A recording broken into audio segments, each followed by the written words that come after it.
¿Cuáles son, como decíamos, estos principales factores de riesgo para la enfermedad cardiovascular y, sobre todo, cuáles podemos controlar y cuáles no?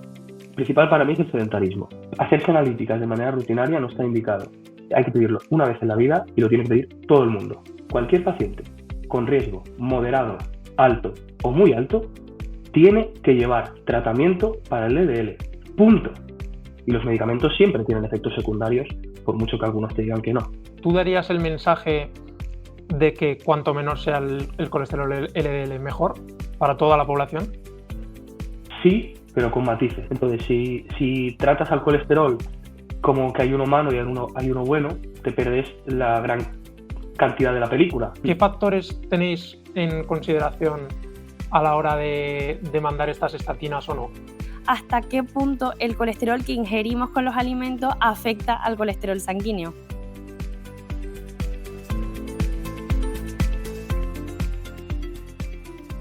Las enfermedades cardiovasculares son la principal causa de muerte en el mundo.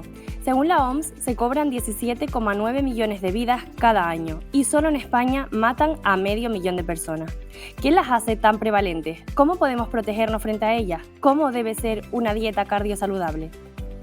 Hoy tenemos en el podcast a Gerard Torres, un médico y residente en cardiología con un especial interés en la cardiología deportiva y el riesgo cardiovascular. Buenas, Gerard, ¿qué tal? Hoy es un lujo tenerte aquí. ¿Qué tal, chicos? Primero de todo, muchísimas gracias por invitarme.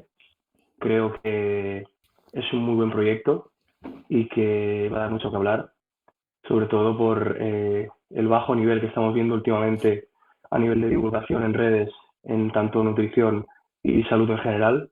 Y lo dicho, que muchísimas gracias por invitarme. Muchísimas gracias a ti por estar aquí, la verdad que es un lujo. Y en primer lugar, queríamos precisamente empezar conociéndote un poco mejor. ¿Qué te llevó a estudiar medicina y en concreto a especializarte en cardiología? Pues mira, tengo una enfermedad en el corazón. Yo nací con una cardiopatía congénita, que es la tetralogía de Fallot. Me operaron cuando era pequeño y más allá de alguna arritmia y otra cosa no me ha dado más problemas. Y bueno, pues supongo que ya estás sesgado desde que eres pequeño, tanto ir a las consultas de cardiología, tanto estar en el hospital, tantos meses de tu vida, pues al final te acaba gustando, ¿no? Es una cosa que o la odias o te encanta. En mi caso opté por la segunda y ya lo tenía muy claro desde que era pequeño, bueno, pues daba un poquito más siempre la ESO en el bachillerato para sacar la nota, que ahora mismo está en unas puntuaciones prácticamente demenciales, ¿no? Y después, pues en la carrera, sí que es cierto que tuve que interrumpir algunas veces por complicaciones de mi enfermedad, pero luego salió todo bien, el MIR saqué la nota que quería y entré para poder hacer la residencia. Qué guay, qué curioso, la verdad. Me alegro mucho. Bueno, todos, tú mejor que nadie, conocemos la importancia de tener una buena salud cardiovascular, pero como bien has dicho también, es cierto que hoy en día las cifras asustan, ¿no? Lo ha leído al principio Paula. Entonces, bueno, es evidente que algo estamos haciendo mal. ¿Cuáles pueden ser los motivos? Principalmente, bueno, recalcar otra vez que la enfermedad cardiovascular en todas sus amplias variantes sigue siendo la principal causa de mortalidad en nuestro país, en España. A pesar de que haya bajado en porcentaje absoluto, en porcentaje relativo sigue siendo la primera. Entonces, básicamente, ahora iremos a más detalles, pero lo que pasa principalmente son los hábitos de vida. Es decir, tanto hábitos tóxicos que podamos ingerir, como los factores de riesgo cardiovascular clásicos que seguimos sin controlar, porque básicamente dependen del paciente y no del facultativo que lo trate, y luego nuevas perspectivas que me gustaría comentar también al final. Entonces, no sé si queréis que empiece por los clásicos, por los nuevos, por los modificables, por los no modificables. Tenemos aquí una amalgama de factores que comentar. Pues sí, precisamente de este tema, luego queremos profundizar en un poco, efectivamente, pues cómo podemos prevenirla, qué cosas sí están en nuestra mano y cuáles no. Pero antes de eso queríamos ponernos un poco en contexto y entender por qué es tan importante la salud del corazón, que creo que es algo de lo que se habla mucho, pero no sé si quizás todos estamos al tanto de cuáles son efectivamente pues, sus funciones, cómo afecta al día a día un corazón enfermo. No sé si nos podrías arrojar un poco de luz en este sentido. Sí, claro. Entonces, a ver, hay que tener en cuenta, obviamente, fuera del sesgo de que soy residente de cardiología, ¿no? Para mí el corazón siempre va a ser lo más y va a ser lo más importante.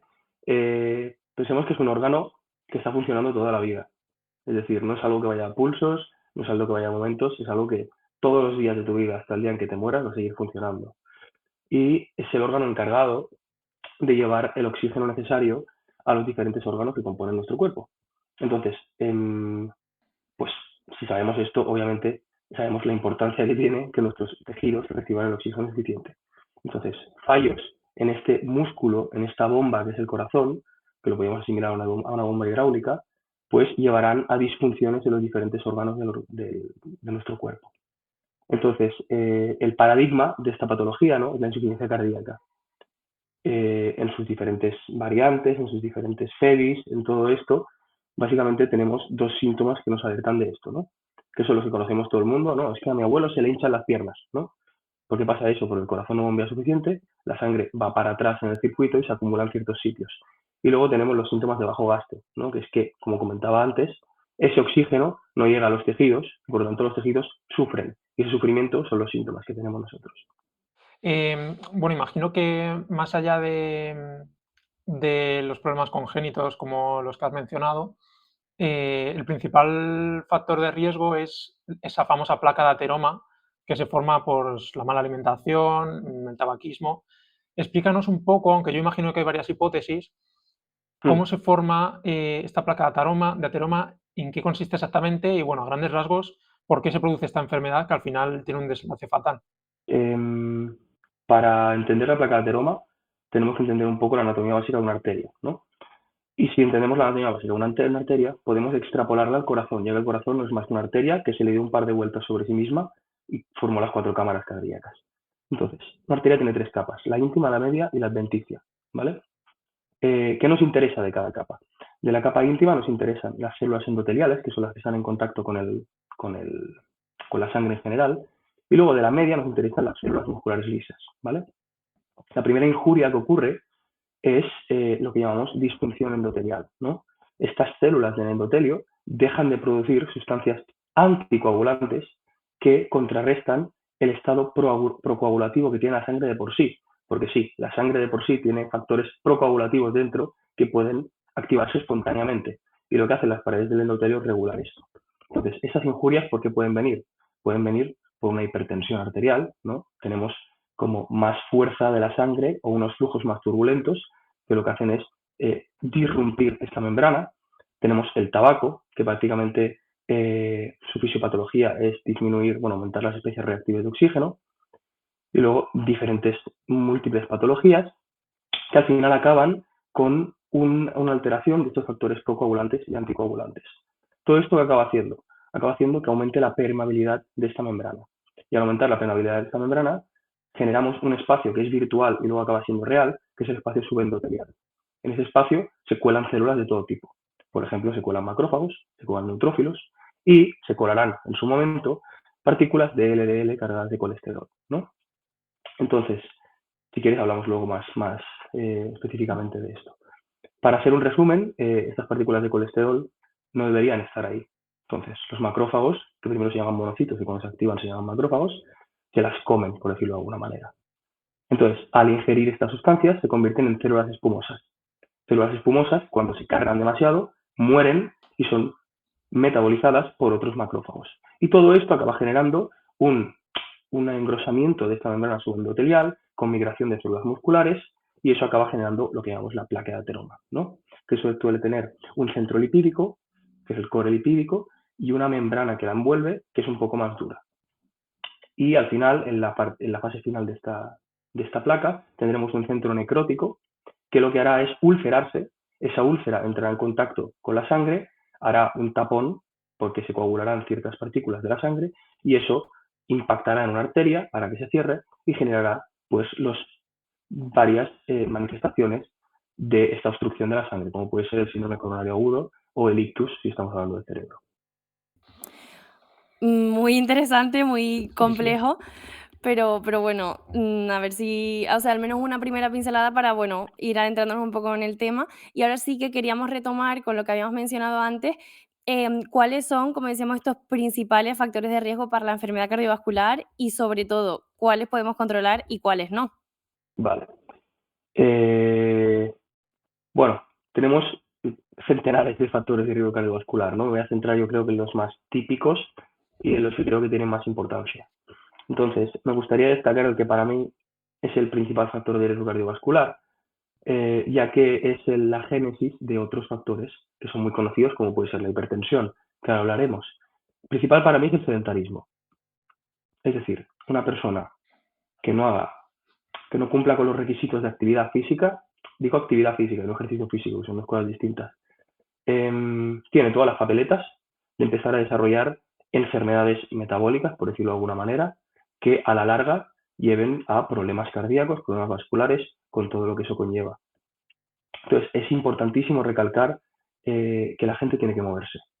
Es decir, vivimos cada vez en una sociedad que los trabajos son más sentados, que no se fomenta el deporte, se recortan las horas de educación física en los colegios, tenemos índices de obesidad infantil no tan alarmantes como Estados Unidos, pero absolutamente demenciales, y eso no puede ser, no puede ser. No sé qué opináis vosotros de la plaga de sedentarismo que tenemos. Sí, pues la verdad es que no sé en qué posición está exactamente España respecto a la obesidad infantil, pero me atrevo a decir que está entre las 5 con mayor prevalencia. Además, como bien sabes, la obesidad infantil ya es un riesgo de cara al futuro de enfermedad cardiovascular. Entonces, bueno, más allá de las acciones que podamos tomar para prevenir esta enfermedad cardiovascular, ¿cómo podríamos nosotros monitorizar nuestro estado de salud? Es decir, en las analíticas periódicas, por ejemplo, que nos solemos hacer, ¿cuáles son los principales marcadores en los que debemos fijarnos? Vale. Esta es una pregunta compleja, ¿vale? Porque la gente se espera grandes cosas y eso es lo que vende hoy en día en redes, ¿no? Nuevo marcador de no sé qué, pídete esto en sangre, que casualmente tiene mi código en un laboratorio y casualmente cuesta 100 euros la prueba, ¿no? Pero es que no hay que inventar la rueda. Es decir, está todo inventado. Primero partimos de la base de que hacerse analíticas de manera rutinaria no está indicado. Esto es como lo que comentábamos, ¿te acuerdas que lo comentamos hace unos meses, creo? El tema del cribaje de cáncer de mama, ¿por qué no se avanza? Porque al final daba más falsos positivos que otra cosa, ¿no? Pues lo mismo.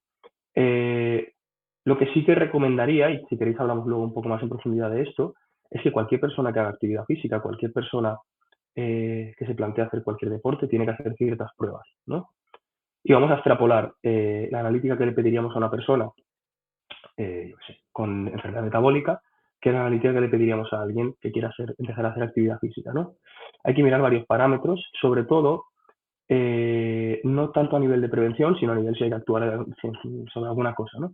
Si yo le pido, por ejemplo, un análisis de orina a alguien, ¿no? Y veo que tiene proteínas, pues quizá tengo que ponerle un tratamiento. Entonces, cosas básicas que pediríamos siempre, ¿no? Primero de todo, una analítica estándar general con un perfil bioquímico normal. Lo más importante del perfil bioquímico será el colesterol y sus fracciones, ¿vale? Eso es importantísimo. Después, sí que es cierto que hay estudios, el Colcott, todos estos, que relacionaban un aumento del estado inflamatorio, esto que se ha puesto tan de moda, que es la inflamación de bajo grado y todo esto, con aumento del riesgo cardiovascular. Y esto se mira con una cosa que es la PCR, la proteína C reactiva, sobre todo la ultrasensible. Yo no creo que esté indicado esto a nivel de la población general, ¿no? Yo creo que está indicado en pacientes que tenemos de alto o medio riesgo, ¿no? Al final, el paciente que me encuentro yo en el hospital no es el mismo que os encontráis vosotros. El mío es Manolo, de 55 años, que fuma 2 paquetes al día desde que tiene uso de razón y que ha tenido un infartazo anterior y va a seguir fumando y va a seguir bebiendo, ¿vale? Una persona que acude a vosotros es una persona que ya ha hecho un pensamiento detrás y ha dicho, oye, pues quizá tengo que empezar a cambiar mis hábitos, ¿no? No sé si os dedicáis a hospitalaria o no os dedicáis o simplemente hacéis vuestra consulta o lo que No. sea, Sí, justo. pero entonces es un perfil de paciente muy distinto, Sí. ¿no? Entonces, mira, me interesa saber qué habéis escuchado que se le pide a una persona en la analítica. A ver si estamos de acuerdo. Bueno, ¿Pero pues tenéis alguna duda, alguna cosa de estas? yo sí, yo parto un poco de la base de lo que tú has dicho, de que al final hay marcadores que, bueno, ni siquiera tienen todavía el respaldo suficiente como para empezar a pedirlo a menudo y por norma general. Pero bueno, pues al final se solicita, pues eso, índice glucosa insulina, no sé, es que ahora no caigo mucho, pero bueno, final, como parece que queremos un poco, aunque no quiero entrar mucho en materia porque no te preguntaremos, parece que queremos un poco excluir lo que sabemos que realmente sí que es relevante, como pueda ser el LDL, para intentar buscar, pues eso, esa respuesta mágica desde otro tipo de biomarcadores que no tienen tanta evidencia de momento. Correcto. Al final es, yo anulo el estándar de práctica química actual para venderte lo mío, ¿no? Es una cosa que se lleva haciendo muchísimos años y que en redes, desgraciadamente, pues se lleva mucho de moda, ¿no? No, pídete los metales pesados en sangre, pídete análisis de parásitos en los... Yo, tío, tienes un LDL de 300, ¿no será más importante eso? ¿No será más importante que pesa 190 kilos? No, Total. no sé, hay cosas que es como perdemos el norte. Sí, y más allá de los que sabemos que realmente funcionan, de los que has hablado, ¿hay Mm. algunos específicos que sí consideras que puedan ser importantes conocer o algún otro tipo de pruebas fuera de las analíticas sin tener en cuenta lo deportivo, que luego indagaremos un poco más? Vale, yo creo que una partícula que se ha puesto muy de moda últimamente, y está con buena razón, es la lipoproteína, ¿no? Es esta molécula lipídica, que básicamente es una molécula de LDL, pero que tiene unido covalentemente una ApoA, una apolipoproteína A, y además de tener el riesgo heterogénico que tiene el LDL, nos añade un riesgo protrombótico, es decir, aumenta el riesgo cardiovascular. Esta molécula hay que medirla una vez en la vida, ya que hasta que salga el Olpasiran, que es el fármaco que saldrá en 2025, creo que lo aprueba la FDA ya, el primer fármaco dedicado a bajar los niveles de LPA, no podemos modificar sus niveles. Parecía que con el omega 3, parecía que con algo de actividad física, no, naces con ello y te mueres con ello de momento. Entonces hay que pedirlo una vez en la vida y lo tiene que pedir todo el mundo, porque tiene un riesgo heterogénico increíblemente mayor al LDL. Y es una cosa muy importante. Entonces, hay que pedirlo una vez en la vida y hay que pedirlo en milimolar por litro, que es como es correcto medirlo. Normalmente todo se pide en miligramos por decilitro y varía mucho según el laboratorio. Ahora, otras mediciones que se puedan hacer, yo creo que una medición que es muy correcta y que no sé por qué no se hace más, son los pliegues cutáneos, ¿no? No sé qué opináis de eso. Es decir, yo creo que es una herramienta muy útil y no solo en el paciente obeso o en el paciente con síndrome metabólico. Mm. ¿Vosotros lo Sí, lo que aplicáis pasa es en el día a que día? O... sí, lo que pasa es que es cierto que ahí entra un poco también aquella persona que puede tener unos pliegues un poco mayores de lo que consideraríamos estándar y a lo mejor es un deportista súper activo. Entonces, ahí a lo mejor no terminaría de ser como tan fiable, por así decirlo, como pueda ser un parámetro bioquímico. Pero sí, sí, estoy de Vale, acuerdo, vamos, que sería otra herramienta más que podríamos utilizar para prevenir, vamos. vale. A nivel de analítica, es que en realidad es que no hay mucha cosa más. Es que es trabajar lo de siempre, no irse por las ramas con cosas raras que van saliendo nuevas y pocos parámetros. También hay mucho esto de que extrapolan valores que les pedimos a los pacientes hospitalarios o a los pacientes enfermos a población sana, ¿no? Esto es incorrecto. Ya. Esto es muy incorrecto. Yo no te voy a pedir, no sé, no, el marcador de infección sistémica, la procalcitonina. No, tío. Eso se le pide a una persona que sospecha una infección a nivel hospitalario. No se la vas a pedir a una persona que... No, porque he escuchado que la periodontitis crónica genera riesgo cardiovascular. Ya, bueno, pero lo que no puedes hacer es coger un parámetro que tiene sus estudios en ciertas poblaciones y extrapolarlo a otra población que no tiene nada que ver, ¿no? Poca cosa más, la verdad. No Pues os puedo aportar mucho precisamente, más. o sea, exacto, lo que tú decías, ¿no? Volviendo a lo clave, o sea, que no hay que ir dando por las ramas, sino hay que saber, pues, qué es lo realmente interesante y qué es en el que hay suficiente evidencia para saber que es un parámetro útil y quedarnos casi que con eso. En concreto, un parámetro que has mencionado que es relevante y que sabemos que es relevante es el nivel de LDL.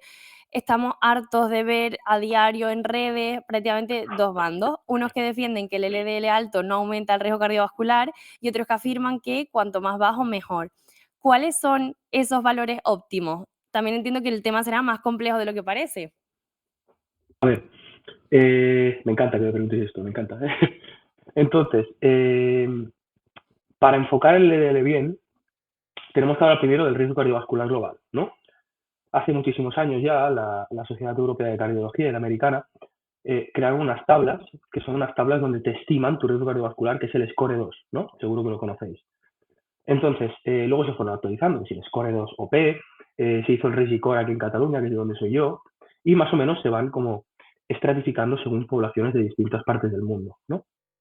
Hay uno nuevo, que es el SCORE-2 Diabetes, que es muy bueno, me gusta mucho para pacientes diabéticos. Entonces, una vez tenemos este riesgo cardiovascular, entonces ya nos podemos empezar a fijar en otras cosas, ¿no? Os pongo un ejemplo. Paciente de 80 años, fumador de 2 paquetes al día desde que nació, prácticamente. Hipertenso, diabético, que ha tenido un evento cardiovascular en forma de un infarto y que tiene vasculopatía periférica. ¿Me va a importar sus niveles de LDL y me van a importar bajarlos mucho? Pues sí, obviamente, ¿no? Porque si sé que es un factor de riesgo cardiovascular, me interesará tener todo controlado, ¿no? Entonces, yo creo que hay que enfocarlo de una manera más pragmática esto y no tanto académica. Es decir, la discusión que hay hoy en día en los especialistas de lipidología y en los cardiólogos que se dedican a la prevención es una discusión académica. Es decir, bueno, que si el ApoC3, que si el ApoC2, que si por qué vía se metaboliza el LDL, todo esto es académico y el interés es puramente académico. Lo pragmático es cualquier paciente con riesgo moderado, alto o muy alto tiene que llevar tratamiento para el LDL. Punto. Punto. Y eso es así. Es decir, todos los consensos científicos de todas las sociedades científicas de cardiología están de acuerdo en eso.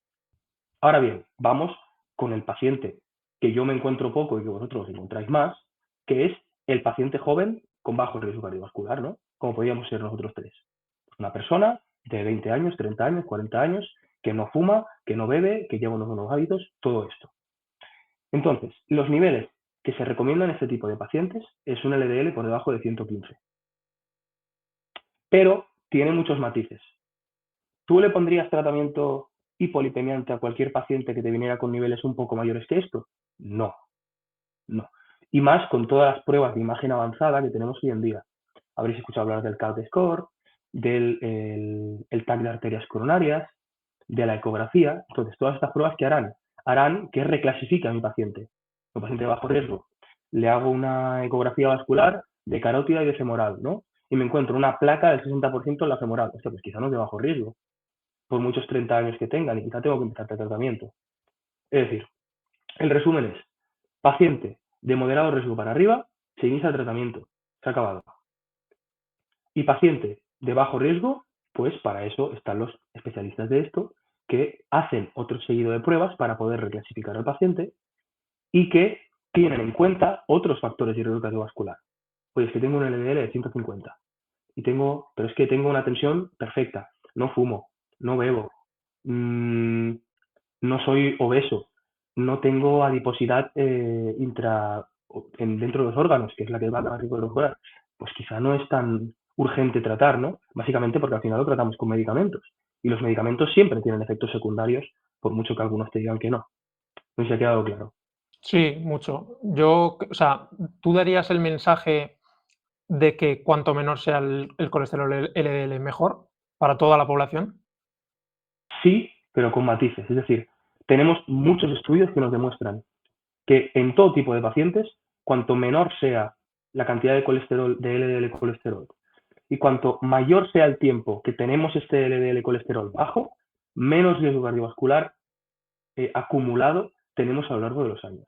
Estos son estudios bien hechos, metodológicamente correctos, con muchísimos pacientes, es decir, están bien estos estudios. ¿Que hay otros estudios? No, es que le hago un CAC score a mis pacientes con colesterol X. Y si tienen un CAC score de 0, es decir, no tienen placa calcificada, el tratamiento con estatinas no reduce el riesgo cardiovascular. ¿Vale? Pues ya lo estratificamos un poco más. Pero las gráficas típicas del maldito estudio este de la Sociedad Europea de Aterosclerosis, que se ha citado hasta la saciedad, son correctas. Son correctas. Es decir, porque esto se comentaba el otro día en la charla esta que tuvieron Gonzalo y Phil Hugo, la habéis visto seguro, ¿no? Es decir, hay evidencia para todo. Para todo.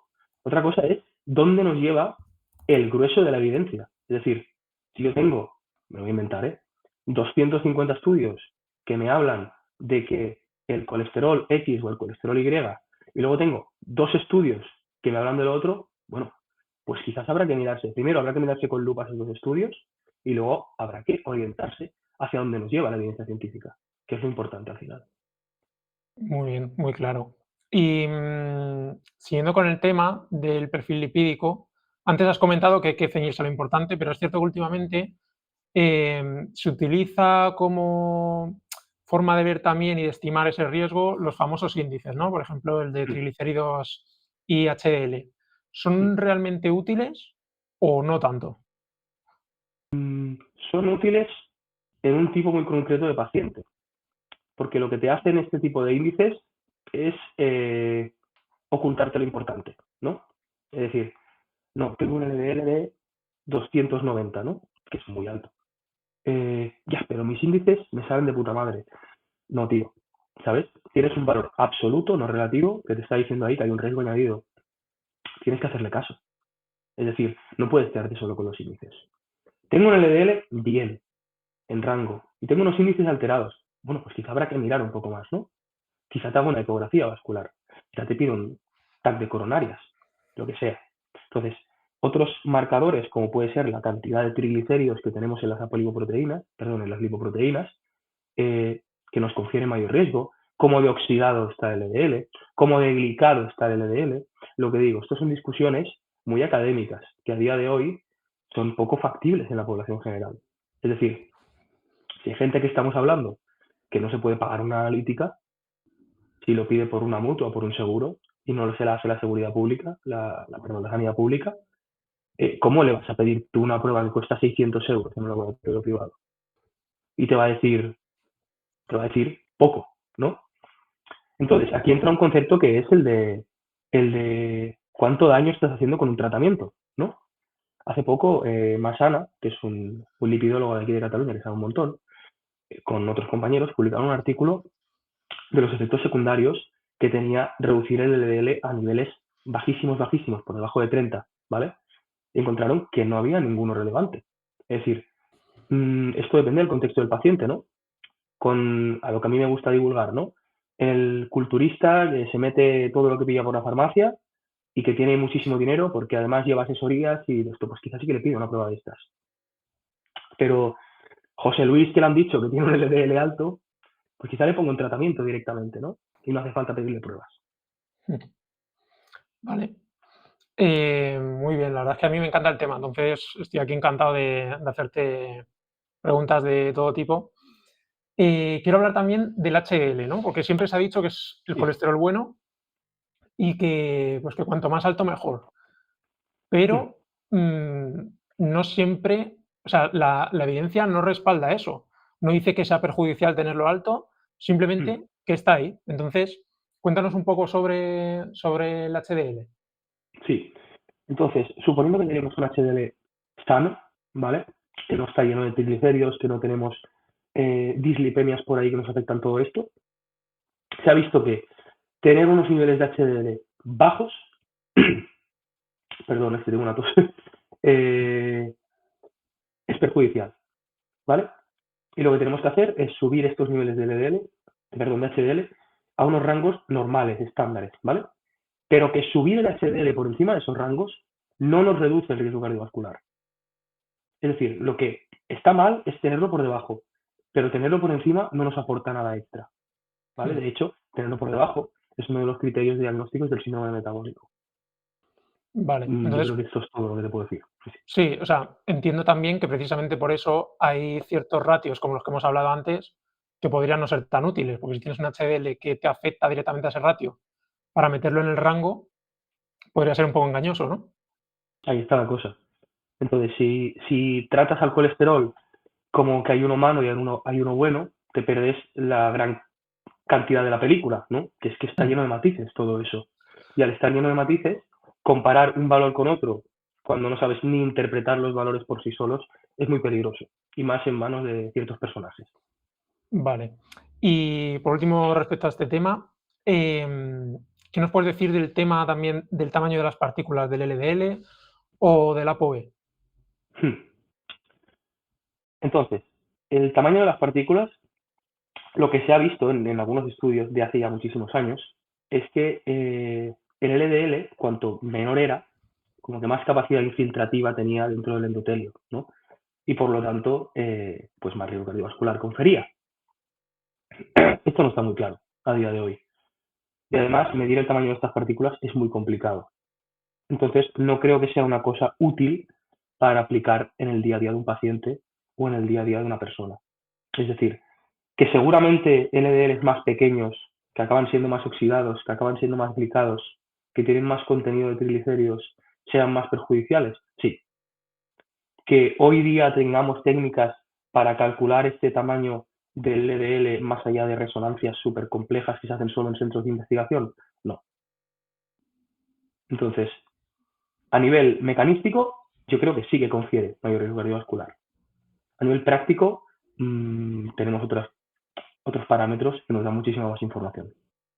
Vale, y respecto a la ApoB, Sí. Tenemos dos tipos de molécula APO, ¿no?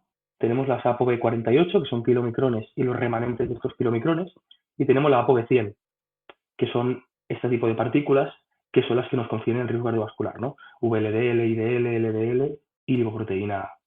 Entonces, se dice, ¿no? Que bueno, pues si yo estoy calculando el LDL, me estoy perdiendo una parte de las moléculas que me confieren el riesgo cardiovascular, ¿no? Que serían las otras tres que tienen ApoE. Bueno, lo que se vio es que, excluyendo a la LPA, obviamente, eso hay que calcularlo aparte, el riesgo cardiovascular que calculabas midiendo LDL o midiendo ApoB o midiendo colesterol no HDL, que vendría a ser un subrogado de lo mismo, era muy parecido. Era muy parecido.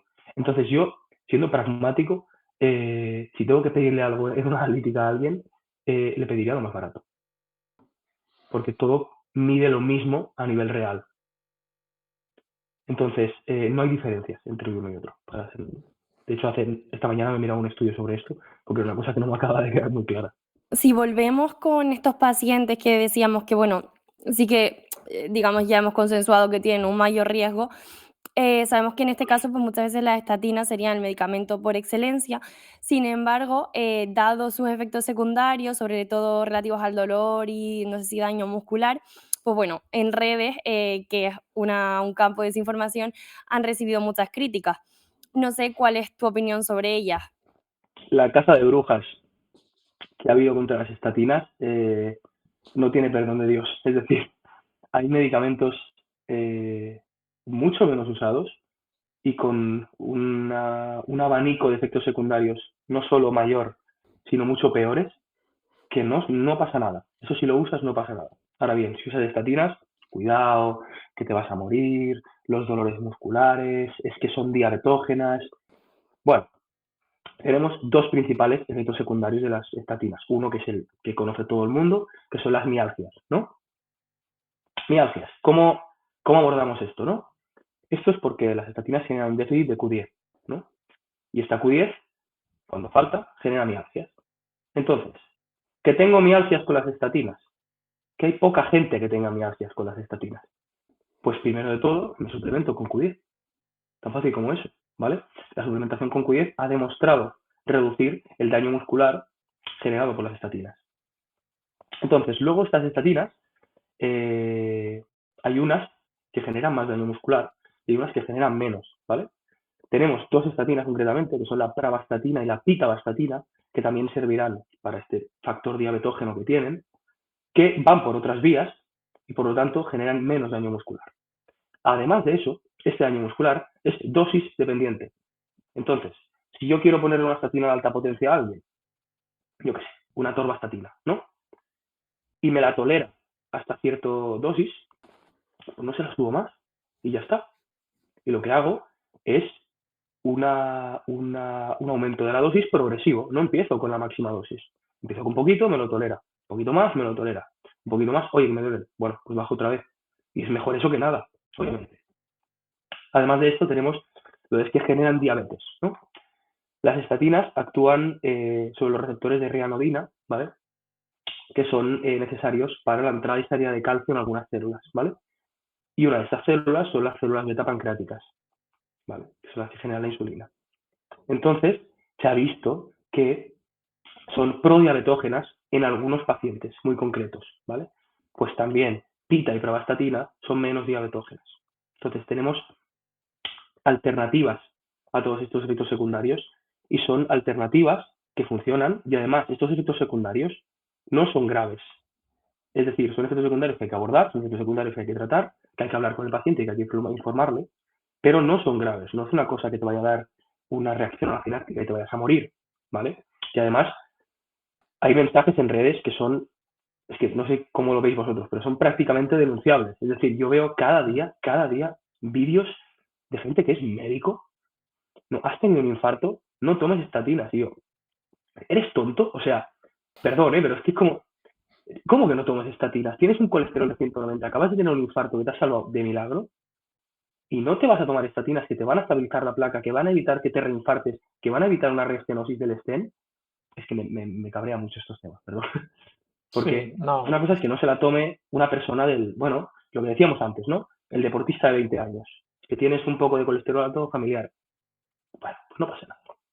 Pero que no se la tomen enfermos cardíacos, pues Ya. me parece muy grave. Sí, sí, No es sé cómo que, lo veis. o sea, tiene una mala fama. Yo tengo pacientes que a lo mejor les han recetado estatina y me cuentan como medio en secreto, como: "No, pero no me las estoy tomando". O sea, cosas que digo: "Madre Sí. mía, o sea, ¿no sabes lo que estás haciendo con tu salud?". Mm. Sí, sí. Bueno, es que como estamos viendo el tema del riesgo cardiovascular es muy complejo, ¿no? Entonces, bueno, al final siempre se simplifica mucho, sobre todo a la gente que no tiene ni idea, que es el mayor de los problemas. Pero quiero que nos cuentes, aunque ya lo has comentado un poco por encima antes, que en realidad los cardiólogos lo que utilizáis son algoritmos médicos para tomar esas decisiones, ¿no? O sea, ¿qué factores tenéis en consideración a la hora de mandar estas estatinas o no? Vale. Usamos los scores de riesgo cardiovascular, básicamente. Entonces, además de eso, tenemos que tener en cuenta factores que no están dentro de los scores.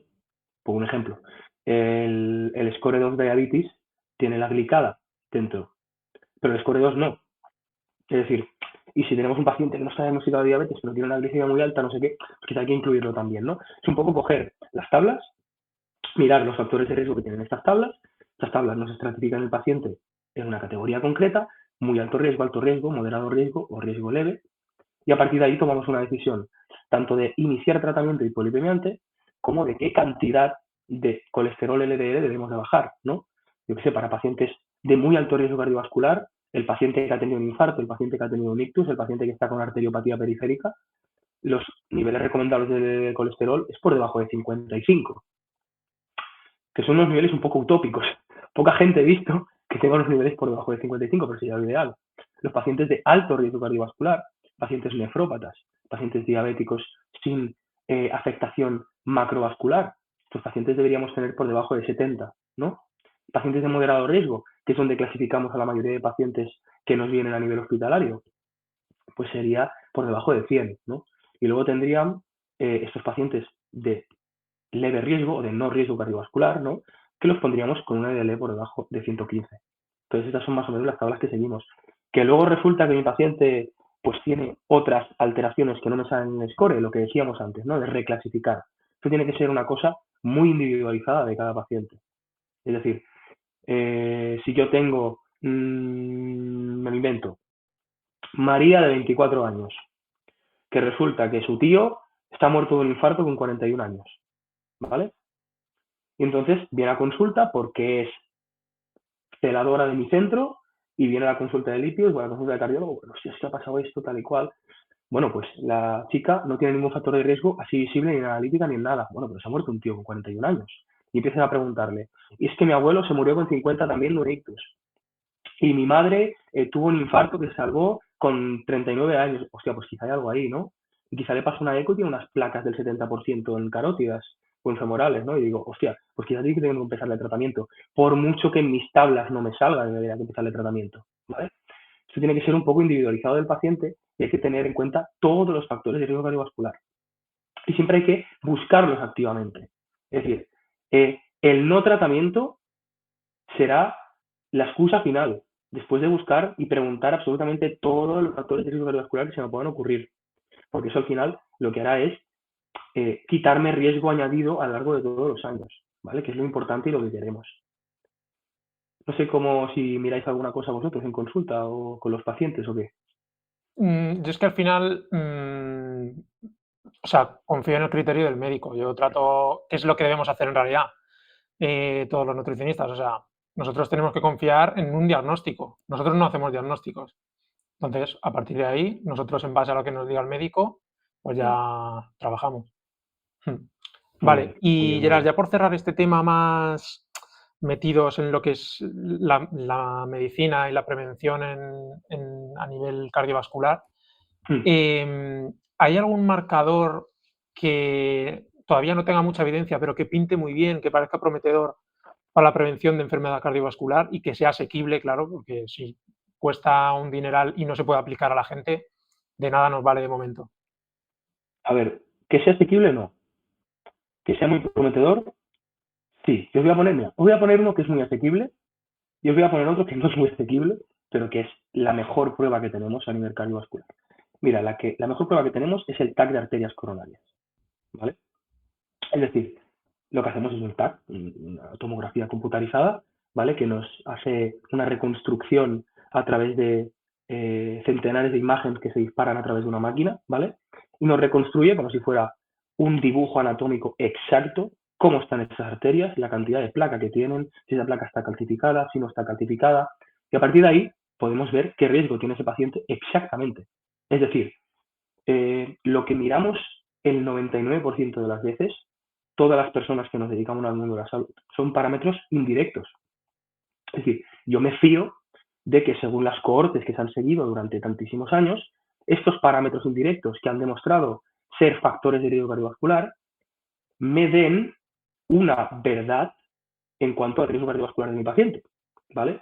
Y ahora lo que se está llevando cada vez más es a las pruebas de imagen. Las pruebas de imagen te dan exactamente lo que le está pasando a mi paciente ahí, ¿no? Y el TAC coronario para mí es la bomba. Es decir, si yo tengo un tío con 200 y pico de colesterol LDL, pero tiene unas arterias limpias, pues, ¿qué le voy a decir, no? Le voy a decir, oye, cuidado, que a lo largo de los años esto se puede ir generando una placa porque tienes un LDL muy elevado. Pero ahora mismo no tiene riesgo. Ahora mismo no me va a hacer un evento. No me va a hacer un evento si no tiene otro tipo de disfunción. Y ahí es donde entra la siguiente prueba, que es la archiconocida ergospirometría o prueba de esfuerzo, ¿no? Se ha visto que la ergometría ya no tiene que ser ni con gases. La ergometría negativa nos descarta una disfunción microvascular, que es la otra parte, la otra cara de la moneda en cuanto a la enfermedad cardíaca y cardiovascular, ¿vale? Porque tenemos gente que, oye, se ha infartado y no tiene una placa. Hostia, ¿qué ha pasado, no? Porque también pueden haber infartos sin placa, ¿vale? Y son estos espasmos coronarios o esta disfunción microvascular. Entonces, las pruebas de esfuerzo son extremadamente baratas, ¿vale? Y no tienen, primero que son muy baratas, y segundo que nos pueden dar mucha información, y es, aquí viene el matiz, no solo en deportistas. De hecho, la mayoría de pruebas de esfuerzo que se hacen no son en deportistas, son en pacientes cardiópatas, en pacientes enfermos. Entonces, ¿habéis escuchado algún parámetro analítico de estos que queréis comentar? No, yo ahí soy todo oído. Pues yo creo que estos dos son como lo más prometedor que tenemos en el campo de la prevención cardiovascular. Vale, perfecto. Pues tomamos nota. Y ya desde nuestro punto de vista como nutricionista, bueno, como Hmm. decíamos, nos guiamos siempre por el criterio del médico, pero en la medida, en nuestro margen de maniobra, digamos, pues sí que tenemos ese deber de contribuir a la prevención de las enfermedades cardiovasculares y educar Hmm. a la población desde la alimentación. Entonces, concretamente, respecto al tema del colesterol, queríamos preguntarte hasta qué punto el colesterol que ingerimos con los alimentos afecta al colesterol sanguíneo. Y esto afectaría Vale, sobre todo, o sea, el caso más paradigmático, más comentado en redes, es el huevo. maldito huevo. Eh, pues mira, es muy corto, esto es muy sencillo. El colesterol que ingieres afecta al colesterol que tienes en plasma. Se ha acabado. Se ha acabado. Todos los estudios, todos no, la mayoría de estudios prospectivos, la mayoría de estudios que se han realizado demuestran que mayor ingesta de colesterol, mayor niveles de colesterol en sangre. Y no hablamos de aquellos pacientes que ya consumen de base mucho colesterol y por lo tanto tienen un tope en cuanto a la absorción intestinal y por mucho que consuman más, ya no aumentarán sus niveles. Hablamos de una persona normal que consume una dieta normal, ¿vale? Entonces, esto es cierto. Y el que diga que no, pues que me enseñe estudios y lo discutimos, porque es tan claro que no creo que haya mucha duda en cuanto al Claro. tema. O sea, yo creo que lamentablemente, ¿no? La duda, entre comillas, en redes está porque a lo mejor la gente piensa pues eso de, no, hay estudios que dicen que sí y hay estudios que dicen que no, pero si ya nos vamos a estudios bien diseñados metodológicamente, pues igual esa polémica o esa posible contradicción no es tan cierta. Claro. Pero bueno, más allá del colesterol dietético, también hay otros nutrientes polémicos. En concreto, pues, por ejemplo, las grasas saturadas o la sal. ¿Cómo afecta Mm, esto al riesgo de enfermedad cardiovascular? Vale. Eh, Vamos a ir con la sal, ¿vale? La famosísima curva en J, ¿no? Que defienden ciertas personas, está sacada de un estudio que es metodológicamente incorrecto, ¿vale? Es un estudio que no es que sea metodológicamente incorrecto, sino que está interpretado mal, que es lo que suele pasar con los estudios, ¿vale? Los científicos que publican, aunque a la gente le pueda sorprender bastante, suelen no equivocarse, ¿vale? Porque lo publican en revistas de mucho impacto, revistas que tienen una revisión por parte de gente que sabe mucho del tema y que tienen que mantener un cierto nivel. ¿Por qué? Porque si no, los científicos van a dejar de consumir tu contenido en tu revista, ¿vale? Entonces, la sal, cuanto más consumes, más riesgo de hipertensión tienes. Ya está. Es decir, son cosas tan... Es que me sabe mal, porque son cosas tan obvias y tan asumidas que como se le dan tantas vueltas de tuerca, parece que tengamos que sobreexplicarnos los que defendemos estas cosas. Y es como, no, no. El consenso científico internacional es este. El que tiene que sobreexplicarse eres tú, que estás diciendo que esto no es correcto y que todo lo que opinan todos los expertos en hipertensión del mundo está mal. Está mal, porque no, claro, porque te vas, pongo el ejemplo del el estudio este de la gráfica del colesterol, ¿vale? El de la Sociedad Europea de Aterosclerosis. Vi un vídeo hace poco que decía, bueno, y te vas a conflictos de interés, y claro, aquí los científicos tienen conflictos de interés en todo tipo, ¿no? Con tantas farmacéuticas, con tantas cosas, no sé qué. Vale, vamos a analizarlo. Te vas un poquito más abajo en el estudio y pone que ninguna de las farmacéuticas con las cuales tienen conflicto de interés todos los autores ha participado ni en la elaboración ni en la interpretación de los datos del estudio. Eso para empezar. Segundo, poner los conflictos de interés de un científico es buena práctica clínica y es buena praxis científica, ¿vale? En tus conflictos de interés en tu página de Instagram, ¿vale? Donde vendes suplementos que en principio deberían servir, ¿dónde están? ¿Vale? ¿Dónde están? Porque a ninguno de estos les veo que tengan en sus links para ir a sus asesorías ni nada un Mm, documento donde salgan sus conflictos de interés de sí, ningún total. tipo. Que estoy seguro que tendrán así, Mm. porque siempre tienen links a cosas y promociones a cosas y todo esto. Sí que es Entonces, cierto. las saben. Sí, dime bien. Nada, solo un matiz. O sea, sí que es cierto que yo creo que es mitad, mitad. O sea, por una parte, interpretar bien los estudios, que claramente no se sabe, pero Hmm, se nota que vienes de la medicina, donde los estudios están mucho mejor realizados, porque nutrición, lamentablemente, claro, es más complejo, digamos, en el sentido, ¿no? De que no es hmm, dar un fármaco o no darlo, sino que sí. es un poco más complejo. Y es que tenemos estudios también que son como terriblemente diseñados, pero bueno, que claramente es por las dos partes. Hmm. Yo cuando estaba leyendo estos días estudios sobre colesterol dietético y todo esto, es decir, vosotros lo tenéis más difícil para interpretar los estudios. ¿Por qué? Los estudios que yo leo en mi día a día, ¿no? Son estudios con gente muy enferma, ¿vale? Son estudios con gente con insuficiencia cardíaca, son estudios con gente que lleva asistencias ventriculares, son estudios con gente en servicios de emergencia por infarto, por arritmias, por lo que sea. Entonces, es todo mucho más dicotómico, ¿no? Es todo mucho más, esto es mejor y esto es peor. No. Vosotros es como, bueno, pues consumir esta cantidad de colesterol o consumir esta cantidad de huevos, si tienes una muestra en que la mayoría de pacientes son deportistas de 20 años, pues no va a haber tanta dicotomía, ¿no? ¿Por qué? Porque tendrás un tío que se meta 12 huevos al día durante un año y no le pasa absolutamente nada. Pero eso no desmiente que todo el resto de grueso de evidencia científica vaya hacia un lado, ¿no? El n igual a 1 que se lleva ahora, que yo creo que es la Mm. peor praxis a nivel metodológico y científico que se puede llevar. Mm. O no individualizáis a los pacientes, os hacéis en guías de práctica clínica. A ver, tío, individualizamos porque ya nos hemos leído las guías y luego individualizas, no al revés. O sea, lo que te funciona a ti, al resto le da igual. Te funciona a Sí. ti, pues por X cosas, ¿sabes? Pero ¿qué no puedes hacer? Es, no, a mí me ha funcionado, pues a todo el mundo le funcionará. No, eso es mentira. Entonces yo creo que tenéis un trabajo que es mucho más difícil vosotros, de Sí, y verdad. sobre todo, porque claro, desde el punto de vista de la medicina o de la farmacología es, en muchas ocasiones al menos, dar un fármaco o no darlo. En el campo de la nutrición, si tú no das un alimento, ¿qué das en su lugar? O sea, esa persona tendrá que alimentarse, tendrá que estar con unas calorías Claro, equivalentes. Los que nos escuchan claro, desde el claro. mundo de la nutrición, pues seguramente esto les sonará, el intercambio isocalórico, etcétera.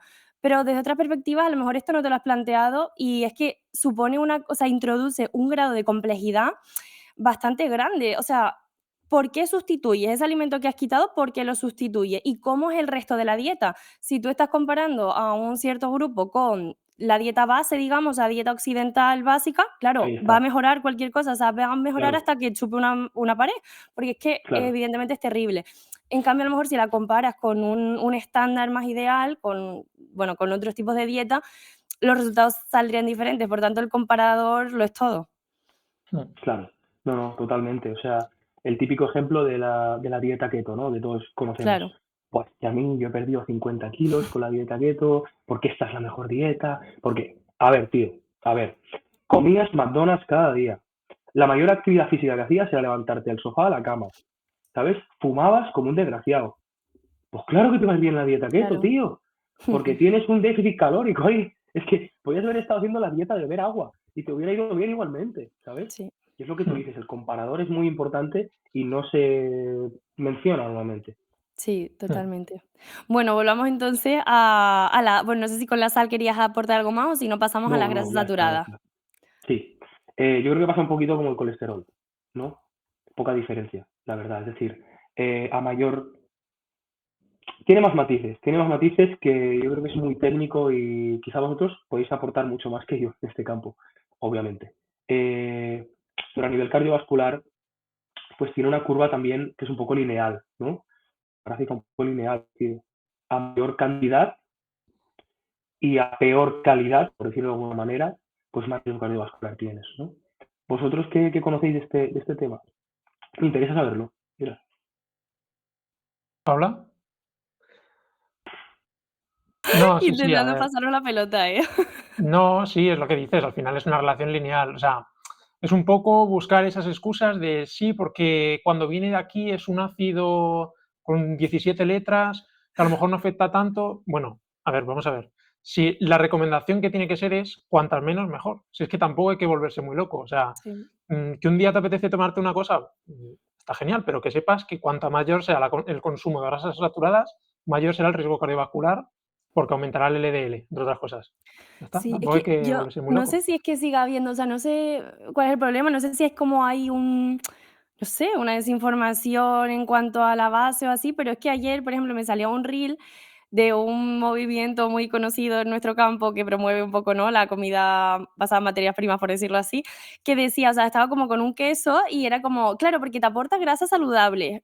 Y es una persona que ha estudiado nutrición, o sea, no sé si es que el problema es que no entiende que el queso tiene grasa, o sea, ¿sabes? Como que no sé dónde está, Y son cuál es el grasas muy fallo. saludables hasta que te sale el LDL a 300. Claro. Bueno. Vale, bueno, pues Totalmente. genial. O sea, nos ha quedado claro tanto lo de la sal como lo de las grasas saturadas. Y otro gran problema que te quería comentar, probablemente el mayor problema de salud pública a día de hoy, es la obesidad. La obesidad sabemos que es una enfermedad multifactorial y que repercute en muchos ámbitos de la salud. Uno de ellos es la enfermedad cardiovascular. Entonces, bueno, cuéntanos un poco qué relación existe entre la obesidad y este riesgo. Vale. Eh, la obesidad es un problemón. Es un problemón. Es decir, los ratios de obesidad, el otro día me lo miré y lo tuve que ver 3 veces porque dije, no puede ser. 41% de los habitantes de Estados Unidos son obesos. 41%, es decir, es una Obesos, absoluta locura. que no es lo Obesos, mismo que obesos. sobrepeso. No, no, no, no, obesos rollo Obeso. con el IMC, me pareció una locura. Es decir, ¿qué pasa con la obesidad? ¿No? La obesidad eh, básicamente afecta al corazón de muchas maneras, ¿no? Pero lo que podemos decir es esta grasa, ¿no? Esa grasa en los órganos que lo que hace es generar alteraciones metabólicas, ¿no? Esas alteraciones metabólicas generan disfunción metabólica y esta disfunción metabólica acaba afectando, sorpresa, al endotelio vascular, ¿vale? Y volvemos a lo mismo que hemos comentado antes sobre la placa de osteoporosis, ¿vale? Además son pacientes que son muy complicados de tratar, ¿vale? Porque muchas de las personas, bueno, esto lo sabréis vosotros más mejor que yo, ¿no? Muchas de las personas que tienen obesidad tienen trastornos psicológicos de base ahí por metidos. Entonces es muy difícil generar cambios del estilo de vida en este tipo de pacientes, ¿vale? Pero parece ser que tenemos, que están llegando soluciones farmacológicas que van muy bien, ¿vale? Los famosísimos análogos del GLP-1, ¿no? Semaglutida, liraglutida, todos estos, que actúan sobre el centro del hambre, ¿no? Entonces, pues generan estas caídas de peso que son las que se relacionan con beneficio cardiovascular, ¿no? Si hilamos un poco más fino, no solo es el peso en sí de la obesidad lo que nos afecta, es el grado de adiposidad y la calidad de ese tejido adiposo, ¿no? De hecho, en las nuevas guías del 2023 de diabetes y enfermedad cardiovascular, se hablaba de poner los análogos del GLP-1, aunque la glicemia estuviera bien. Que era como, ¿cómo?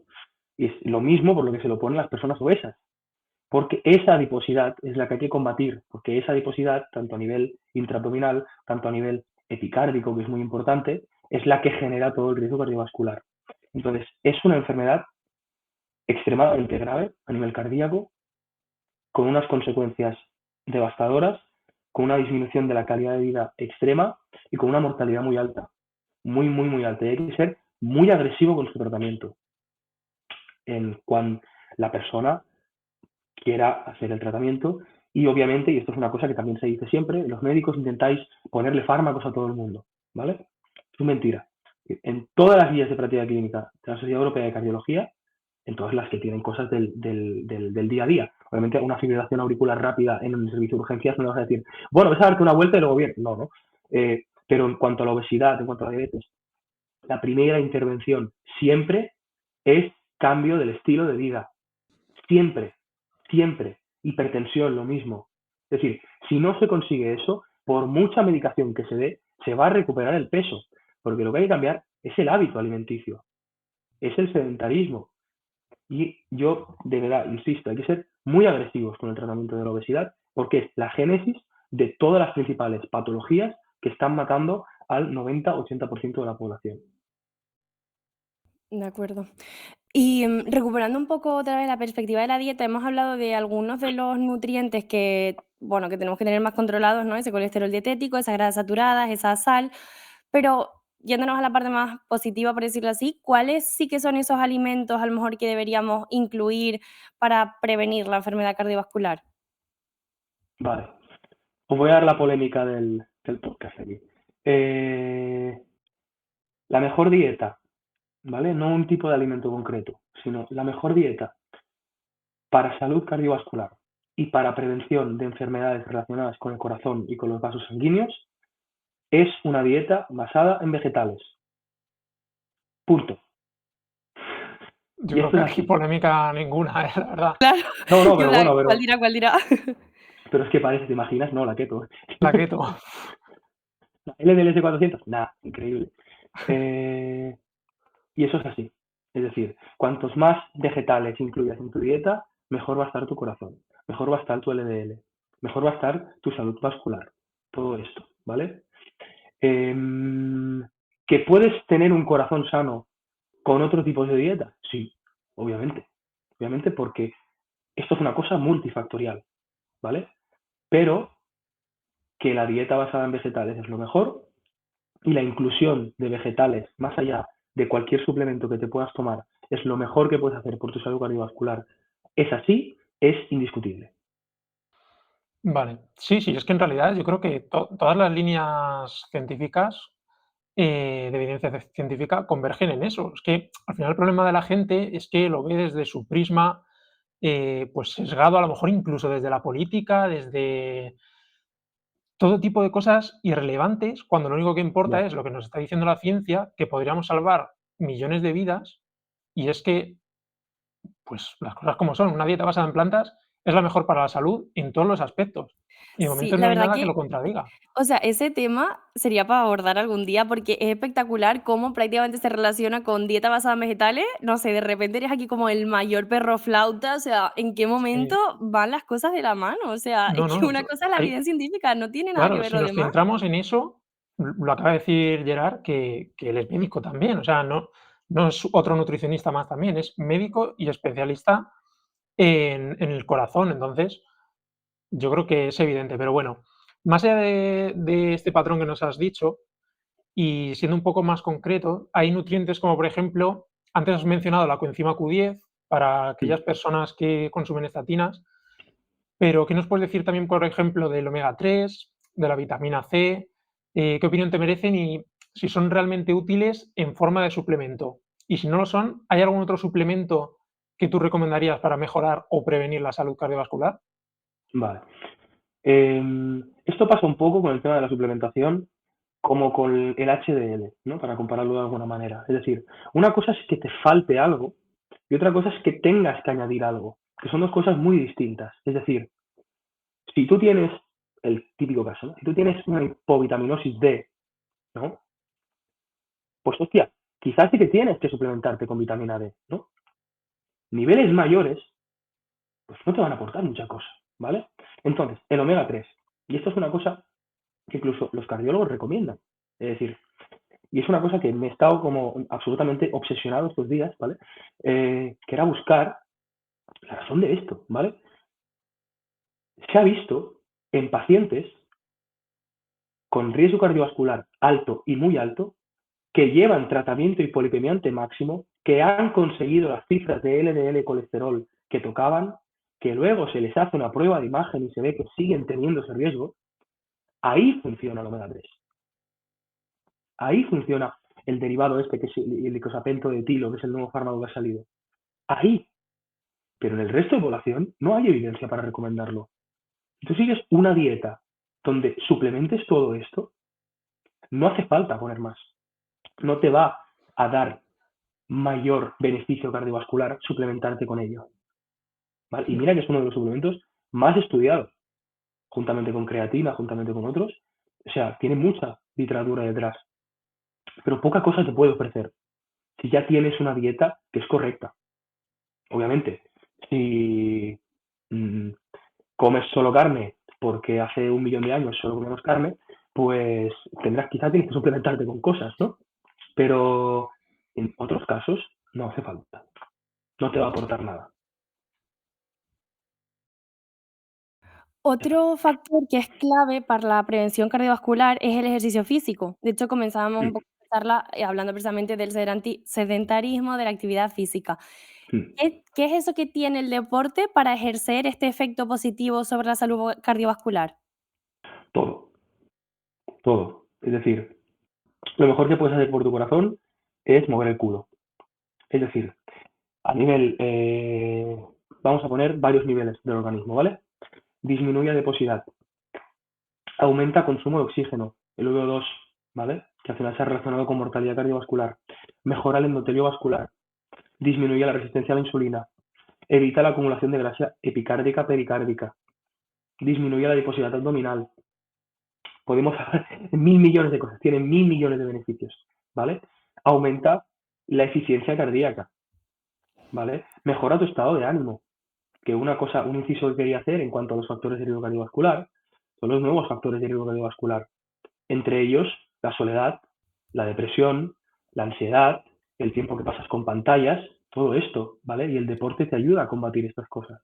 Está demostrado científicamente. Entonces, tiene infinidad de beneficios. Infinidad de beneficios. ¿Y Otra cosa cuál? que no sé si queréis hablar luego. Sí, dime, dime. Dime. No, dime. A ver si Nada, te iba a íbamos a decir lo mismo. preguntar que dentro del contexto del deporte, ¿cuál sería el mejor para la salud cardiovascular? Alguno que combine ejercicio de fuerza y ejercicio aeróbico, entre comillas, por decirlo de alguna manera, ¿vale? Los dos son necesarios, ¿vale? Si nos pasamos, hablo del corazón, ¿vale? Si nos pasamos con ejercicio de fuerza, hacemos un remodelado X. Si nos pasamos de ejercicio aeróbico, hacemos un remodelado Y, ¿vale? Y se ha visto que si tienes los dos, contrarrestas esos dos remodelados patológicos, ¿vale? Tanto el concéntrico como el excéntrico. Entonces, es necesario para una buena salud cardiovascular hacer los dos tipos de ejercicio. ¿Qué es más importante? ¿La dieta o el ejercicio? ¿Qué vino antes, el huevo o la gallina? Pues no, tienes que hacer los dos, ¿vale? No hay uno u otro. Sí que Vale. es cierto que si tienes síndrome metabólico, parece ser que el ejercicio de fuerza es mejor. Pero en todo el resto de casos no. Vale, y te quería preguntar respecto a este tema, que nos dijeses muy por encima, ¿qué recomendación nos darías respecto a, por ejemplo, horas de actividad física ligera, como pudiera ser lo que recomienda la OMS, que para mí es un poco, se queda un poco escaso? Sí, para mí ¿Qué también. recomendación le darías a la gente de este mínimo de actividad, como pueda ser caminar rápido o si eres capaz de ello salir a trotar un poquito, o moverte en casa 30 minutos? Aquí está un poco la recomendación utópica y la recomendación realista, ¿no? Desgraciadamente, también uno de los nuevos factores de riesgo cardiovascular, ¿no? Es tu estatus socioeconómico, que según mi criterio es un factor que no se puede cambiar, ¿vale? Donde naces y cómo naces es seguramente cómo vas a morir, ¿vale? Y el tiempo es un factor que afecta el dinero que tienes, las horas que tienes que trabajar y todo esto. Entonces, para una persona lo podemos enfocar de dos maneras. Primero, recomendación realista es lo que puedas. Lo que puedas, ¿vale? No, es que trabajo en 2 curros, estoy 16 horas al día trabajando, llego a mi casa, tengo que acostar a los niños, al día siguiente me levanto a las 5 de la mañana, lo que puedas, ¿vale? Y luego las recomendaciones que haría yo, ¿no? Por ejemplo, yo creo que 3 días de ejercicio de fuerza a la semana serían correctos, ¿vale? Yo creo que sería una buena recomendación y creo que poca gente lo hace.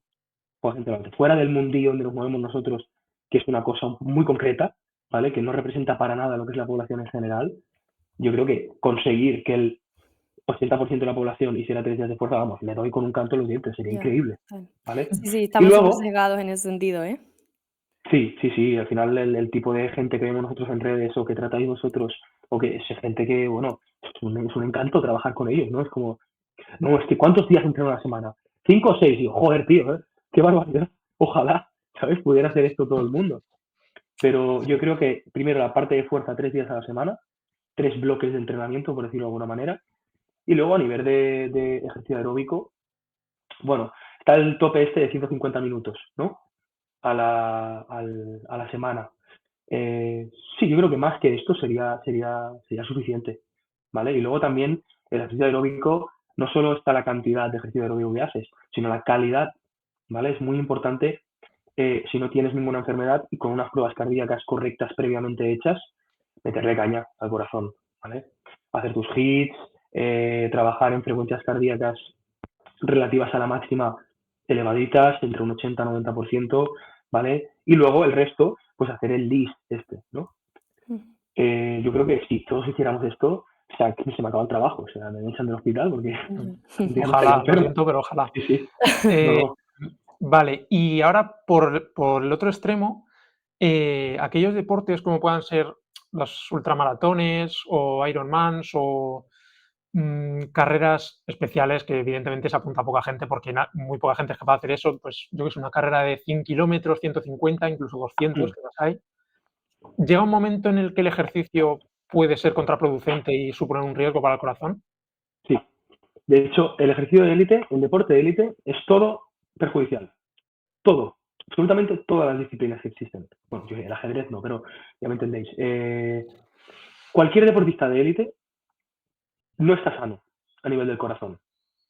Y si son deportes que aeróbicamente son muy exigentes, peor aún, ¿vale? Porque se ha visto remodelados cardíacos a nivel de dilatación de las cámaras que a la larga llevan a enfermedades del corazón, tales como las arritmias o tales como la muerte súbita, ¿vale? Entonces, deportes ultra extremos, como los ultramaratonianos, como los que hacen en los triatlones estos, eso no se lo recomendaría a nadie. Otra cosa es que seas deportista, te dediques a eso, bueno, es fantástico, ¿no?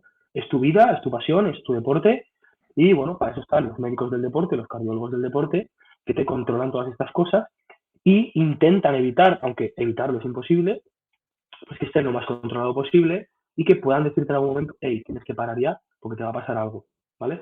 Pero quiero que quede muy claro que el deporte de élite nunca es sano y nunca puede ser sano, porque compites con otras personas que están entrenando una cantidad brutal de horas, que están llevando su cuerpo al límite desde hace decenas de años y que, desgraciadamente, van seguramente todos topados desde hace muchísimos años. Mm. Vale. Lo has tocado un poco por encima. En algunos deportes convencionales, por ejemplo el fútbol, yo creo que a todos se nos viene a la cabeza alguna situación en la que el deportista pues, se ha quedado desplomado, incluso algunos han fallecido en el acto. ¿Cuáles pueden ser los motivos? O sea, más allá de lo que has comentado de que es un esfuerzo exagerado, ¿puede haber algún factor genético? Algo, por ejemplo, como lo que has hablado antes de la lipoproteína A.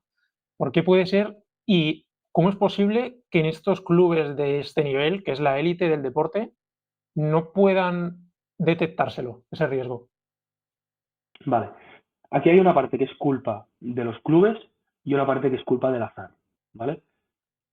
El deportista de élite que se muere en el campo, porque tener una muerte súbita, tener una parada cardiorrespiratoria, es estar muerto hasta que se demuestre lo contrario, hasta que a ese hombre se le desfibrile si tiene un ritmo desfibrilable y vuelva en sí, está muerto una vez se desploma. Nunca, prácticamente nunca, es de causa coronaria. Nunca es por una obstrucción de una arteria. Lo que suele pasar es que hay una alteración cardíaca de base, que a nadie se le ha ocurrido nunca hacer un ecocardiograma, que lo vamos con la sonda, miramos y a ver qué pasa ahí, y que en un momento de ejercicio extenuante, pues dispara una arritmia letal que lo que hace es parar el corazón. Entonces, la mayoría de veces, hasta hace unos años, era porque eran gente que tenían miocardiopatía hipertrófica, que tenían una miocardiopatía dilatada genética, que tenían una miocardiopatía no compactada, aunque ya no se llama así, que tenían displasia ritmogénica del ventrículo derecho, enfermedades genéticas del corazón que en tu día a día no te dan síntomas. Ese es el peligro.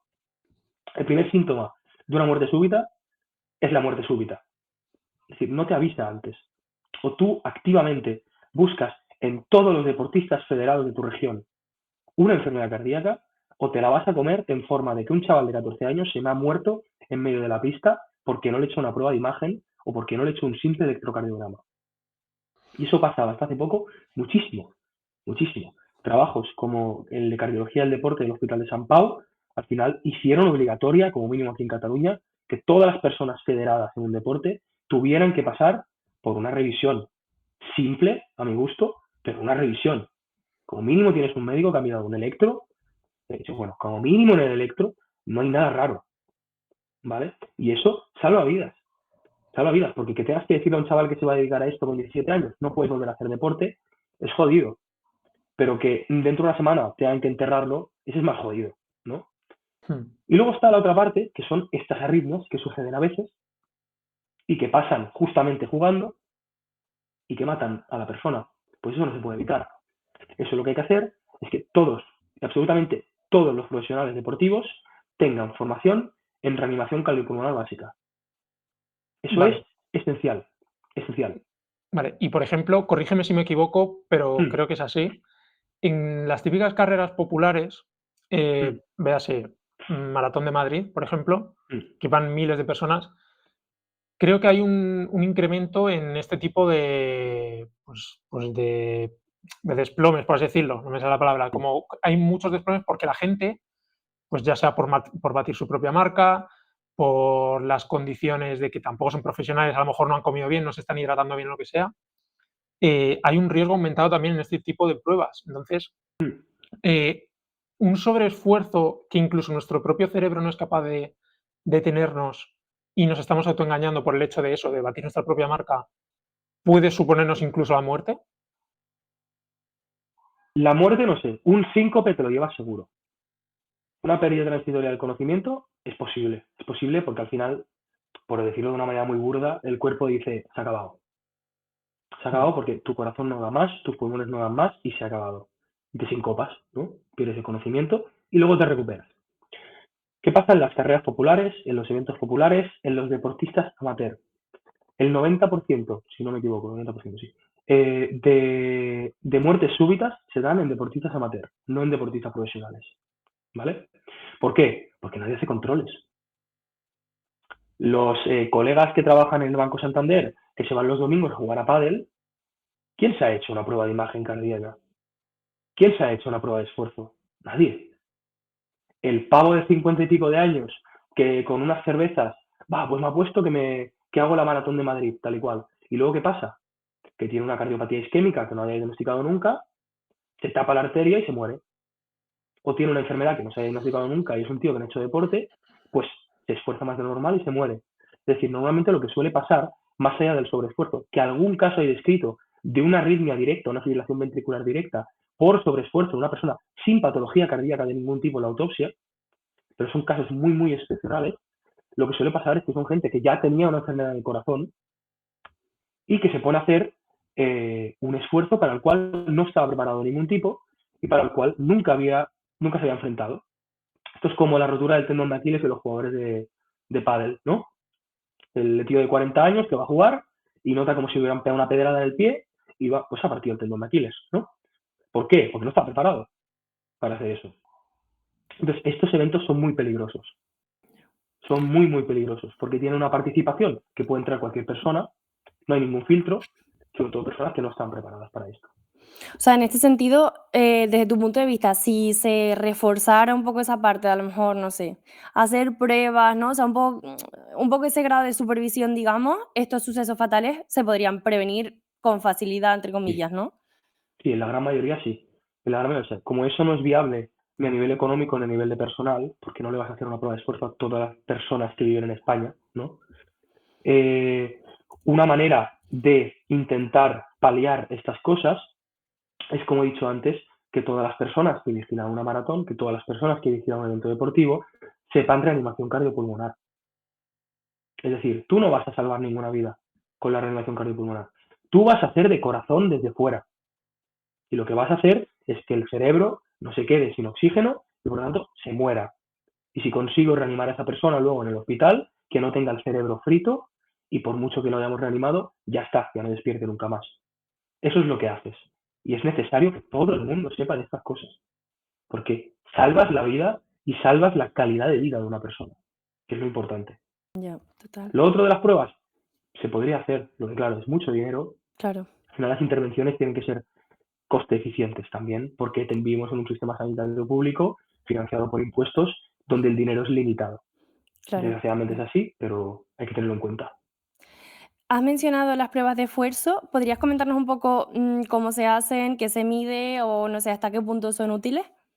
Vale, el nombre técnico de la prueba de esfuerzo, ¿vale? Antes era la ergometría, cuando solo llevas los parches de electrocardiograma, y ahora lo que se suele, el estándar, ¿no? Es la ergoespirometría, que también se dice en inglés CPET, ¿vale? Que es que te ponen una máscara, que lo que hace es mirar los gases que tú exhalas y inhalas, y además vas con unos electrodos que hacen de electrocardiograma, ¿vale? A nivel de la población general, una persona a nivel aleatorio no se va a hacer una ergospirometría, te levantas un lunes y dices, oye, quiero hacer, no, ¿vale? Te la vas a hacer porque te la pidan para algún evento deportivo, porque te la pidan para federarte en algún sitio. Entonces, la prueba de esfuerzo nos permite descartar ciertas patologías que puedan haber, ¿no?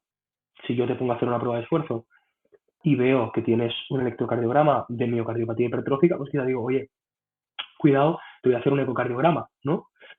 Y además de esto, nos permite también luego preparar mejor el entreno de esa persona, ¿no? Hay una cosa que se mide, que es el umbral ventilatorio o el umbral aeróbico, y además se mide, bueno, pues el V2 max y todas estas cosas. Y eso a nivel de un preparador físico, de un entrenador, le sirve mucho para estratificar mejor y para preparar mejor los entrenamientos de su atleta, ¿no? Adaptados a sí mismo, porque tenemos fórmulas, rollo, no sé, no, la frecuencia cardíaca máxima, pues el 200, ¿cuánto era? 220 menos tu edad, ¿no? Pues bueno, aquí tenemos una medida directa de esto. ¿A cuánto llegas en realidad?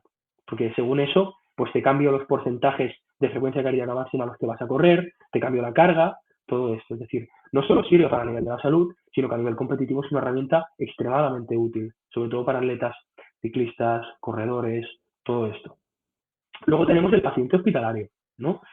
La ergospirometría es una prueba de provocación de isquemia, ¿vale? No es una prueba de provocación de isquemia como tal, pero podemos verlo. Si yo pongo al abuelete que vino a urgencias porque tenía un dolor torácico que no me ha quedado claro, porque el electro era negativo, no sé qué, y lo pongo a andar en una cinta y de golpe me empieza a bajar el ST muchísimo, pues digo, oye, aquí hay una arteria que no va bien, ¿vale? Y así lo diagnostico y quizá hago un cateterismo, aunque me haya dado antes que el electro estaba bien de base, ¿vale? Es un poco para forzar la máquina para desenmascarar patologías cardíacas. Eso a nivel hospitalario. Y luego quiero recalcar una cosa muy importante. Seguramente no estáis muy metidos en el tema, ¿vale? Pero desde hace unos años se habla de los 4 pilares de tratamiento de la insuficiencia cardíaca, que es al final la fase final de todas las enfermedades cardíacas en general. Y son 4 grupos farmacológicos. Los IECAS, bueno, ahora los ARNI, los betabloqueantes, los antagonistas del receptor de mineralocorticoides y los ISGLT2, como la empaglifosina, que está tan de moda hoy en día. Pues se habla de que el quinto pilar es la rehabilitación cardíaca, que es el ejercicio físico, ¿vale? Pues para cualquier paciente que yo quiera ponerlo, que ha tenido un infarto, que está en insuficiencia cardíaca, que yo quiera ponerlo a hacer ejercicio físico, tengo que hacerle una ergospirometría.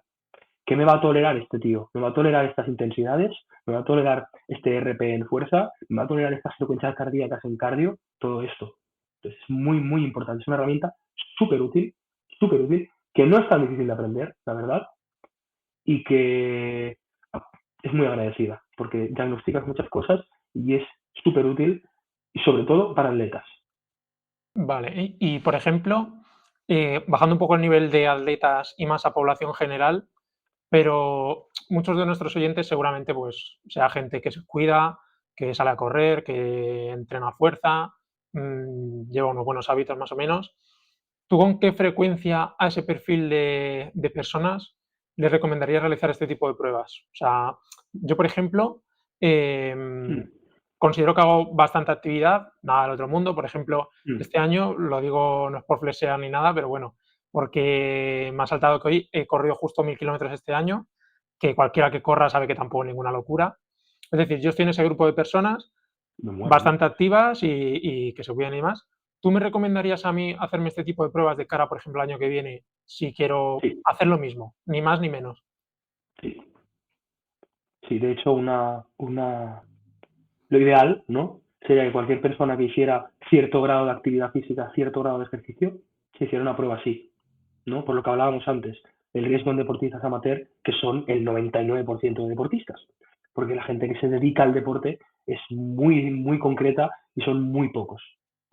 Y Entonces, de dime, no, y te iba a preguntar si la repetirías cada cierto tiempo o con una más o menos ya podrías orientarte.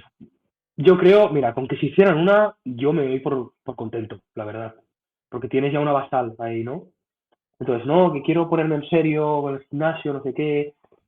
Mira, con que seas un electro, ¿sabes? Aunque seas una analítica básica y un electro, ya está. Que luego quieres hacerte una espirometría, fantástico. Te la haces, ¿vale? Yo creo que cada 5 años se podría repetir. No hay un consenso concreto, porque es una cosa que está muy en auge ahora y que aún se está investigando mucho, pero yo creo que cada 5 años sería un buen tiempo para repetir este tipo de pruebas, ¿vale? Obviamente, si eres un atleta de altísimo rendimiento, te las harán cada X meses, básicamente para recalcular tus dosis de entreno, ¿vale? Porque lo que te interesa siendo un atleta de alto rendimiento, desgraciadamente no es la salud, es ganar, ya está. Y es una prueba muy útil, como decía antes. Población general, cualquier persona que hiciera X cantidad de ejercicio, no, es que salgo a andar por la mañana, pues puche, no, quizá no hace falta, ¿no? Pero si estoy en un gimnasio 3 días a la semana, salgo a correr, me doy caña, tal y cual, hostia, hazte una, ¿sabes? Pídele un electro a tu médico, que no cuesta nada. El electro es la prueba más barata que existe de la medicina, ¿vale? Hazte una analítica con las cosas básicas que hemos comentado antes. Pídete una glicemia, pídete un perfil lipídico, pídete un perfil renal, un perfil hepático, pídete un hemograma, cosas simples, ¿vale? Yo creo que con Vale, eso sería suficiente. sí, sí, la verdad es que esta información es súper valiosa. Y bueno, cerrando un poco este bloque, quiero hablar ahora de un tema un poco escabroso, pero bueno, más allá de todo lo que sabes de enfermedad cardiovascular, sabemos que también eres un experto, aunque, a ver, depende lo que significa experto, y más en este tema, Experto. en el uso de ayudas ergogénicas en deportistas. Entonces, bueno, hoy en día siempre han estado en auge, pero hoy en día parece que pues, por esta corriente, sobre todo que viene de Estados Unidos, los típicos chavales con 17, 16 incluso años que tienen cuerpos que parecen superhéroes, pues vuelve a estar en auge este tema, ¿no? Entonces, en los gimnasios existe ese riesgo y quería saber cuál es un poco tu opinión sobre el tema, si debería ser mucho más radical la gente dando mensajes de que por favor eso no se debiera hacer, y cuáles son a los grandes rasgos los principales riesgos que supone utilizar este tipo de ayuda. Vale. Yo creo que lo primero que hay que decir es no uséis gente, ¿vale? Son muy malos, os van a matar, os van a generar enfermedades de las cuales quizá no se puede salir ya, que ahora hablaremos más en profundidad. Y sí, desgraciadamente se consumen más sustancias ergogénicas, como mínimo se dice que se consumen, en ningún punto de lo que llevamos registrado. Es decir, nunca alguien había estado orgulloso de decir que toma sustancias. Eso es un problema. Es decir, que tú tengas a un chaval de 15 años, me parece una locura, 15, 16 años, fardando en redes sociales de que se inyecta sustancias que no sabe ni lo que son, me parece para cerrarle la cuenta. Es decir, esto es un altavoz gravísimo, denunciable, que va en contra de todo lo que supone la salud, que va en contra de todo lo que supone el deporte incluso. Porque dirás, hostia, pero es que los Mr. Olympia usan drogas. Ya, pero es que son Mr. Olympia. Es decir, ellos son personas adultas que han entendido que estas sustancias son perjudiciales para el organismo, que a la larga te pueden matar, que por mucho que te lleve un médico, nunca vas a evitar los efectos secundarios, pues intentar reducirlos, intentar reducir un poco su impacto, pero nunca puedes evitarlos del todo, y que nunca sabes a nivel individual cómo te pueden afectar. Dosis que a una persona no le van a hacer nada, a ti te pueden matar, a ti te pueden dejar en diálisis. Entonces, el mensaje que quiero mandar es: no uséis este tipo de sustancias. Nadie, no vale la pena, no vale la pena. Los atletas olímpicos, por mucho que digan que no, las usan, ¿vale? Porque tienen que cumplir unos tempos para unas publicidades X en las televisiones, ya está, ¿vale? Los atletas, los culturistas profesionales, las usan, todos.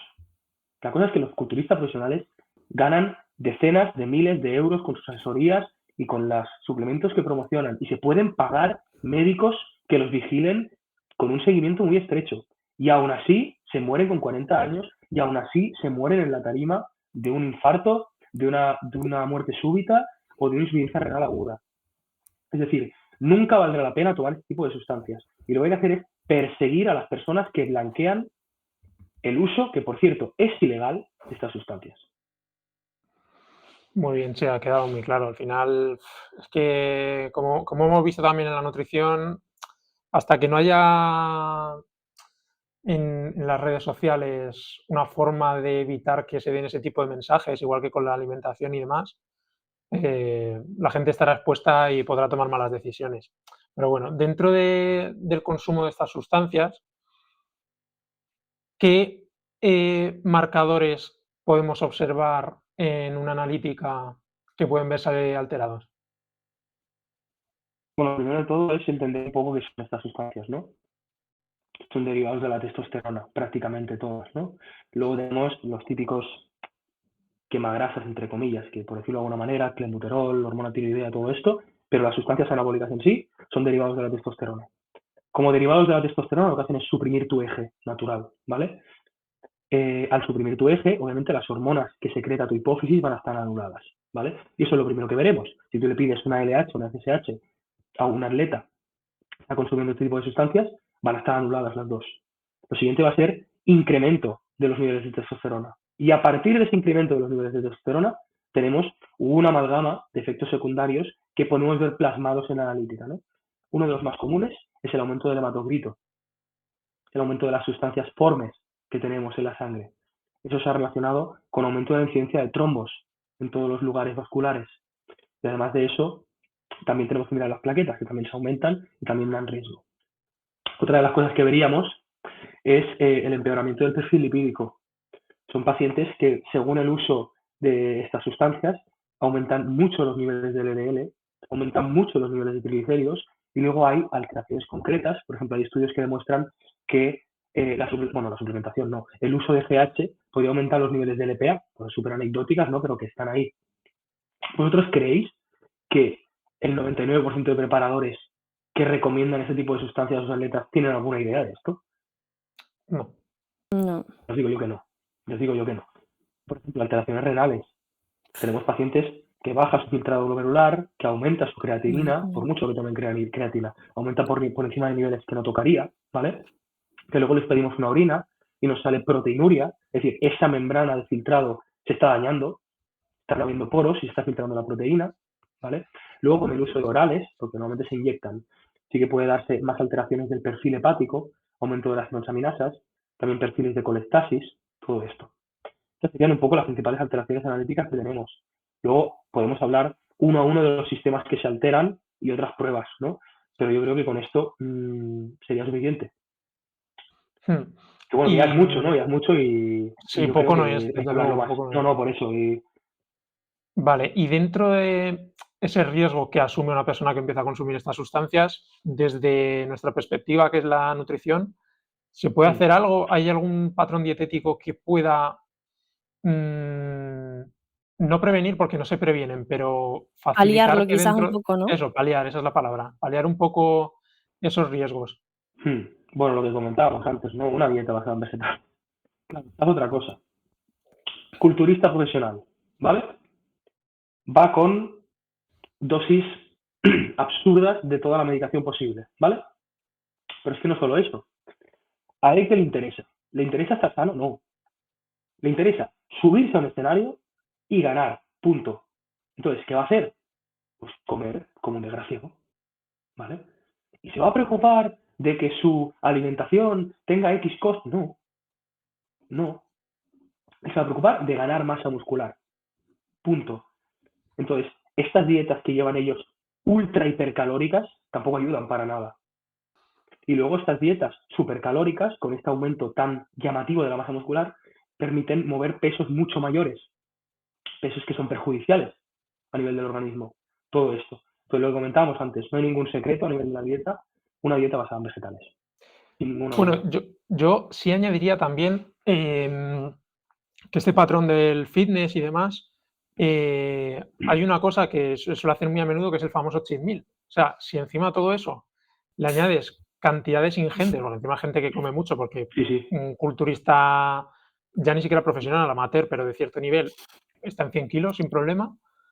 Si se come cantidades ingentes de McDonald's, de bollería, de todo eso, es como seguir acrecentando un poco pues ese riesgo con esas cantidades de sal, de azúcares, de grasas trans, grasas saturadas. Entonces, eso se sumaría también, ¿no? Yo creo que aquí ya entramos en un debate que es muy complejo, pero está un poco cuando esos objetivos ya empiezan a ser, ¿no? Pues bueno, contrarios entre sí, de salud, rendimiento, o sea, hasta qué punto tirar de uno, o sea, yo entiendo que quieras primar uno, pero que es un poco complejo, que al final tu salud está en juego. Pero bueno, eso ya es un debate más profundo. Sí, es que este tema, entre unas cosas y otras, el tema fitness, culturismo, daría Mm, da para para mucho. otro podcast entero. Así que bueno. Lo habrá, lo Sí, habrá. sí, mejor. Y no sé, es que no puedo dejar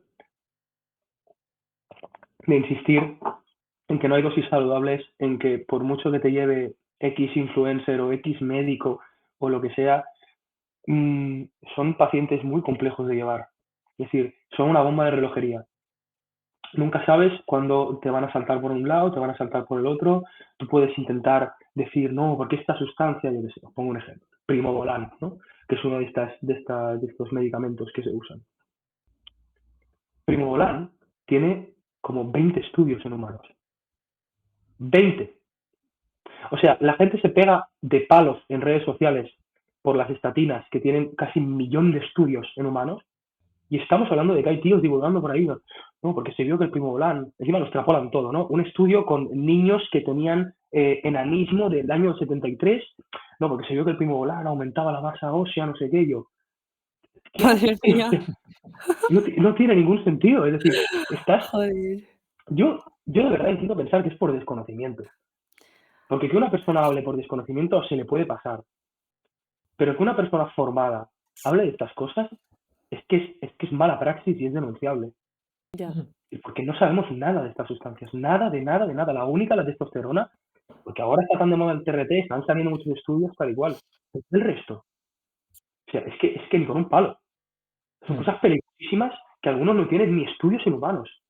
que los Madre mía. hace tu primo Juan en su laboratorio de casa porque se copió la fórmula que salió en un estudio de los 60, tío. Es súper O sea, peligroso, muy luego peligroso. estamos por otra parte de: "No, yo esa vacuna no me la pongo porque a pesar de que está No, aprobada, eso pues ya no es, me fío", pero luego ya. eso vía libre. No, no, totalmente. Eso ya es otro tema que, mira, que ya a mí es que me cabrea. Me cabrea porque es como, no sé, la gente tiene unas prioridades un poco alteradas en la vida, ¿no? Es como estas cosas sí, te lo tolero todo, ¿no? Y venga, 2 gramos de uno y 3 del otro y uno y tantos miligramos de tal. Y a mí me llegan preguntas a la caja de esto de Instagram cada día. Oye, si tomo tal, ¿qué me recomiendas? Y yo, dejarlo, tío. Te recomiendo Mm. dejarlo. O sea, no tomes estas cosas. ¿Cómo que qué te recomiendo?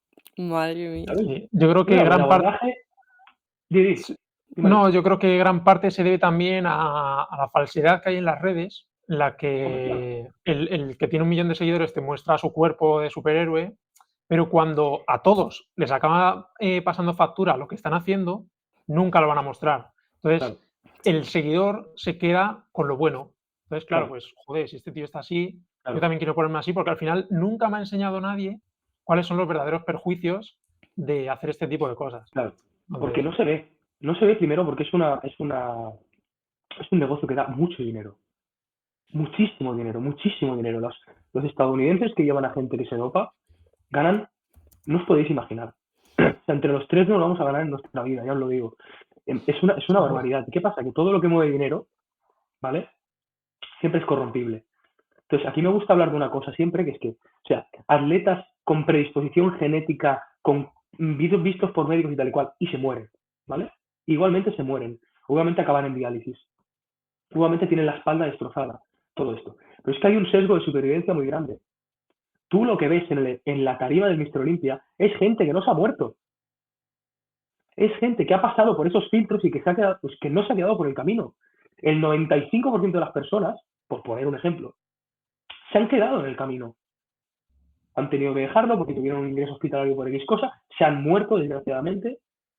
¿Y qué pasa? Que nadie los ha visto nunca y nadie se acuerda de ellos. ¿Por qué? Porque no tuvieron repercusión, porque nunca llegaron a ese nivel. Entonces de eso no se habla nunca, pero es muy importante. Lo primero que hay que hacer con una persona que te acude y toma estas sustancias es que lo deje. Es que lo deje. Luego ya haremos el abordaje como una persona que fuma. Tú le dices a un tío que fuma, oye, esto es terrible. Lo primero que te hace es dejarlo. No, porque está. Bueno, vale. Pues ya te haré controles, ya te haré no sé qué. Pero lo primero que tienes que hacerlo es dejarlo.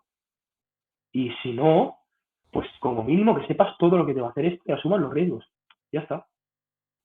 Bueno, ya Gerard lo ha comentado en repetidas ocasiones, pero queremos dejar bien claro el mensaje de que no son sustancias que se deberían consumir, que los riesgos son altísimos para la salud y que en ningún caso van a ser menores a los posibles beneficios.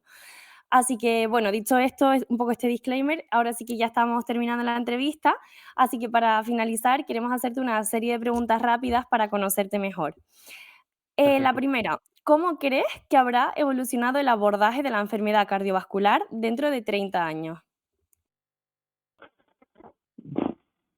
Personalización, yo creo. Yo creo que hay que coger lo que hemos hablado antes, los scores, y a partir de eso, pues ir a cada paciente uno por uno, preguntándole ciertas cosas y ir personalizando tanto las pruebas que le das, como la medicación que le das, como todo.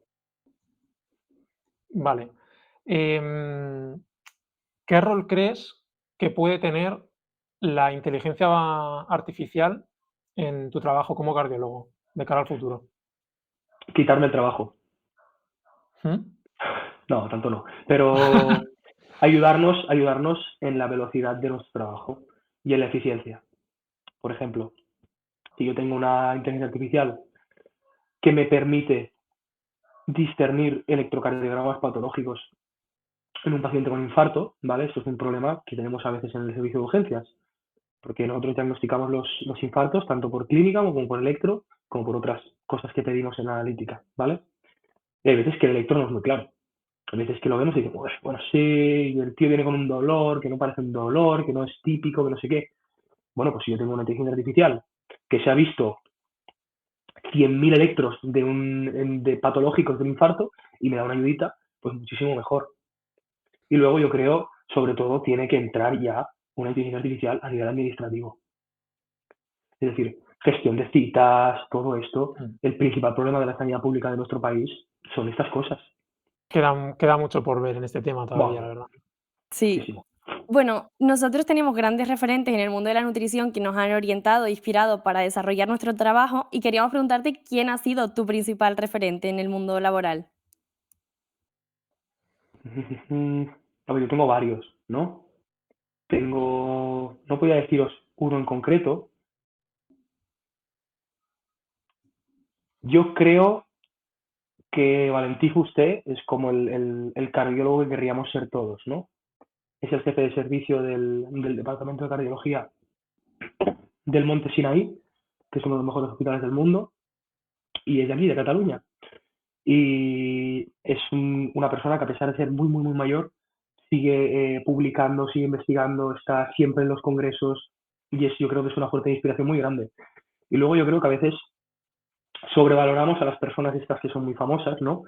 Y infravaloramos a lo que tenemos cada día, ¿no? Yo soy el soporte de mis padres, de mis profesores de la carrera, de adjuntos con los que he rotado durante las prácticas de la carrera, pues no hubiera desarrollado esta curiosidad y estas ganas de aprender en cuanto a la cardiología, pues que me han llevado a ser hoy en día resi y que espero me ayuden a ser un mejor profesional el día de mañana. Vale, genial. Después de todo lo que hemos hablado, si solo pudieras dar un mensaje al oyente, ¿cuál sería?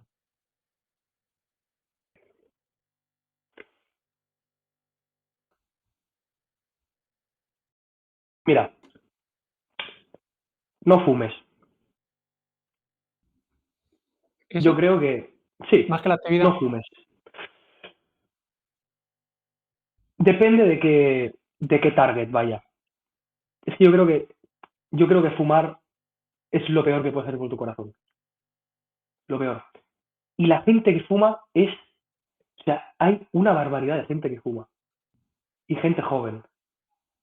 Y es como, no, o sea, es perjudicial a nivel de todos los sistemas del organismo. Todos. Cáncer de pulmón, cáncer de bufeta, enfermedad cardiovascular, tanto a nivel cardíaco como a nivel cerebral, demencia, todo. Todo, todo. Yo creo que no fumar es el mejor consejo que puedo dar. Bueno, pues Vale. dejamos ese consejo. Y yo quería preguntarte, porque, bueno, ya te lo comentaba al inicio fuera de cámaras, que en nuestro podcast no queremos tener solo a, bueno, los invitados muy valiosos, pero más conocidos que ya quizás hemos escuchado más, sino también a personas que quizás tienen menos presencia en redes y que son igualmente interesantes. Sea del bando que sea, digamos, ¿a quién nos recomendarías que invitáramos al podcast? Pues mira, yo tengo un chico que nos conocimos en redes, que empezamos más o menos al mismo nivel, o sea, en el mismo momento, hace 2 años más o menos. Luego yo paré para estudiar el MIR y todo esto, y él siguió, que es científico, se llama así, @científico, que es Raúl, eh, que lleva a muchos culturistas que usan sustancias ergogénicas, que tiene mucha experiencia en el tema. Yo creo que podría dar un abordaje muy distinto al que he dado yo hoy a nivel psicológico, de la psicología de los atletas, que yo creo que es una parte muy fundamental y muy importante, y a nivel de lo que ve el día a día con atletas que usan estas sustancias. Yo creo que puede ser una charla muy interesante. Vale, pues apuntado, muy bien.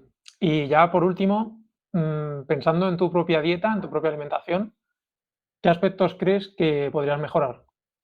Todo, todo. Yo soy un consejos vendo, para mí no tengo, ¿sabes? O sea, es increíble, yo como fatal, hago poco ejercicio, estoy intentando mejorar en todo esto, pero bueno, poco a poco. Yo creo que estoy en un punto de mi vida que hasta ahora he tenido otras prioridades. No sabéis cómo funciona el sistema de elección MIR. Tienes que hacer un examen que no solo es a nivel estatal, sino que es a nivel de todas personas que hable es castellano, es decir, de Latinoamérica, gente de Italia también se puede presentar, que hay pocas plazas y justamente cardiología es la tercera que se coge antes, después de dermatología y cirugía plástica. Entonces yo estaba en un punto, hasta que hice el examen en enero del año pasado, sí, donde era estudiar, estudiar, estudiar, luego era ver si entro a la plaza, luego ha sido adaptarme a la residencia y ahora quiero coger mis hábitos porque yo he sido deportista toda mi vida y lo tuve que dejar. Y nada, reiniciar, intentar meter la mayor cantidad de vegetales en la dieta, como hemos dicho antes, y tener cierto grado de actividad física que espero que sea bastante alto. Muy bien, pues nada, te deseamos mucha suerte con esos propósitos y bueno, la verdad es que ha sido un placer charlar contigo. Creo que nos ha aportado muchísima información de calidad y sobre todo muy útil para que lo podamos poner en práctica, así que muchísimas gracias. Y bueno, para los oyentes que quieran seguir conociéndote, ¿dónde pueden encontrarte? Pues mira, yo estoy en Instagram, eh, prácticamente solo estoy en Instagram, que es @dr Doctor Stacking, Stacking, que es Perfecto, pues lo un... dejaremos en la descripción Perfecto. del podcast. Vale, yo quiero añadir algo, Paula, Vale, dile. y es, no solo por Gerard, sino por todos los médicos en general, creo que en España no son bien tratados, sobre todo y mucho más en redes, y al final no deja de ser gente que dedica gran parte de su vida a solo estudiar para mejorar la salud y la calidad de vida de la gente, como para que luego, después de toda la evidencia que tenemos, ellos la interpretan bien, nos atienden en consulta y demás, alguien llegue en Instagram y te diga, por ejemplo, que tienes que atiborrarte a huevos, carne, tienes que evitar los vegetales.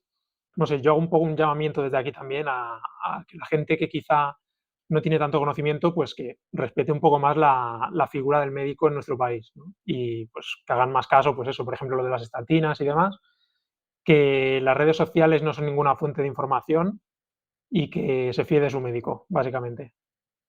Muy Muchas buen gracias, tío. disclaimer. Pues total. Pues bueno, con esto sí que cerramos. Insisto, muchísimas gracias, Gerard, ha sido un placer. A vosotros, ha sido un placer por mi parte, de verdad. Gracias, Gerard. Pueden encontrarnos en Instagram en buenasmigas.podcast, RDL Nutrición y It's Planet Based. Guión de Mario Rey y Paula Marrero. Producción de Alejandro Granados. Nos vemos el próximo domingo.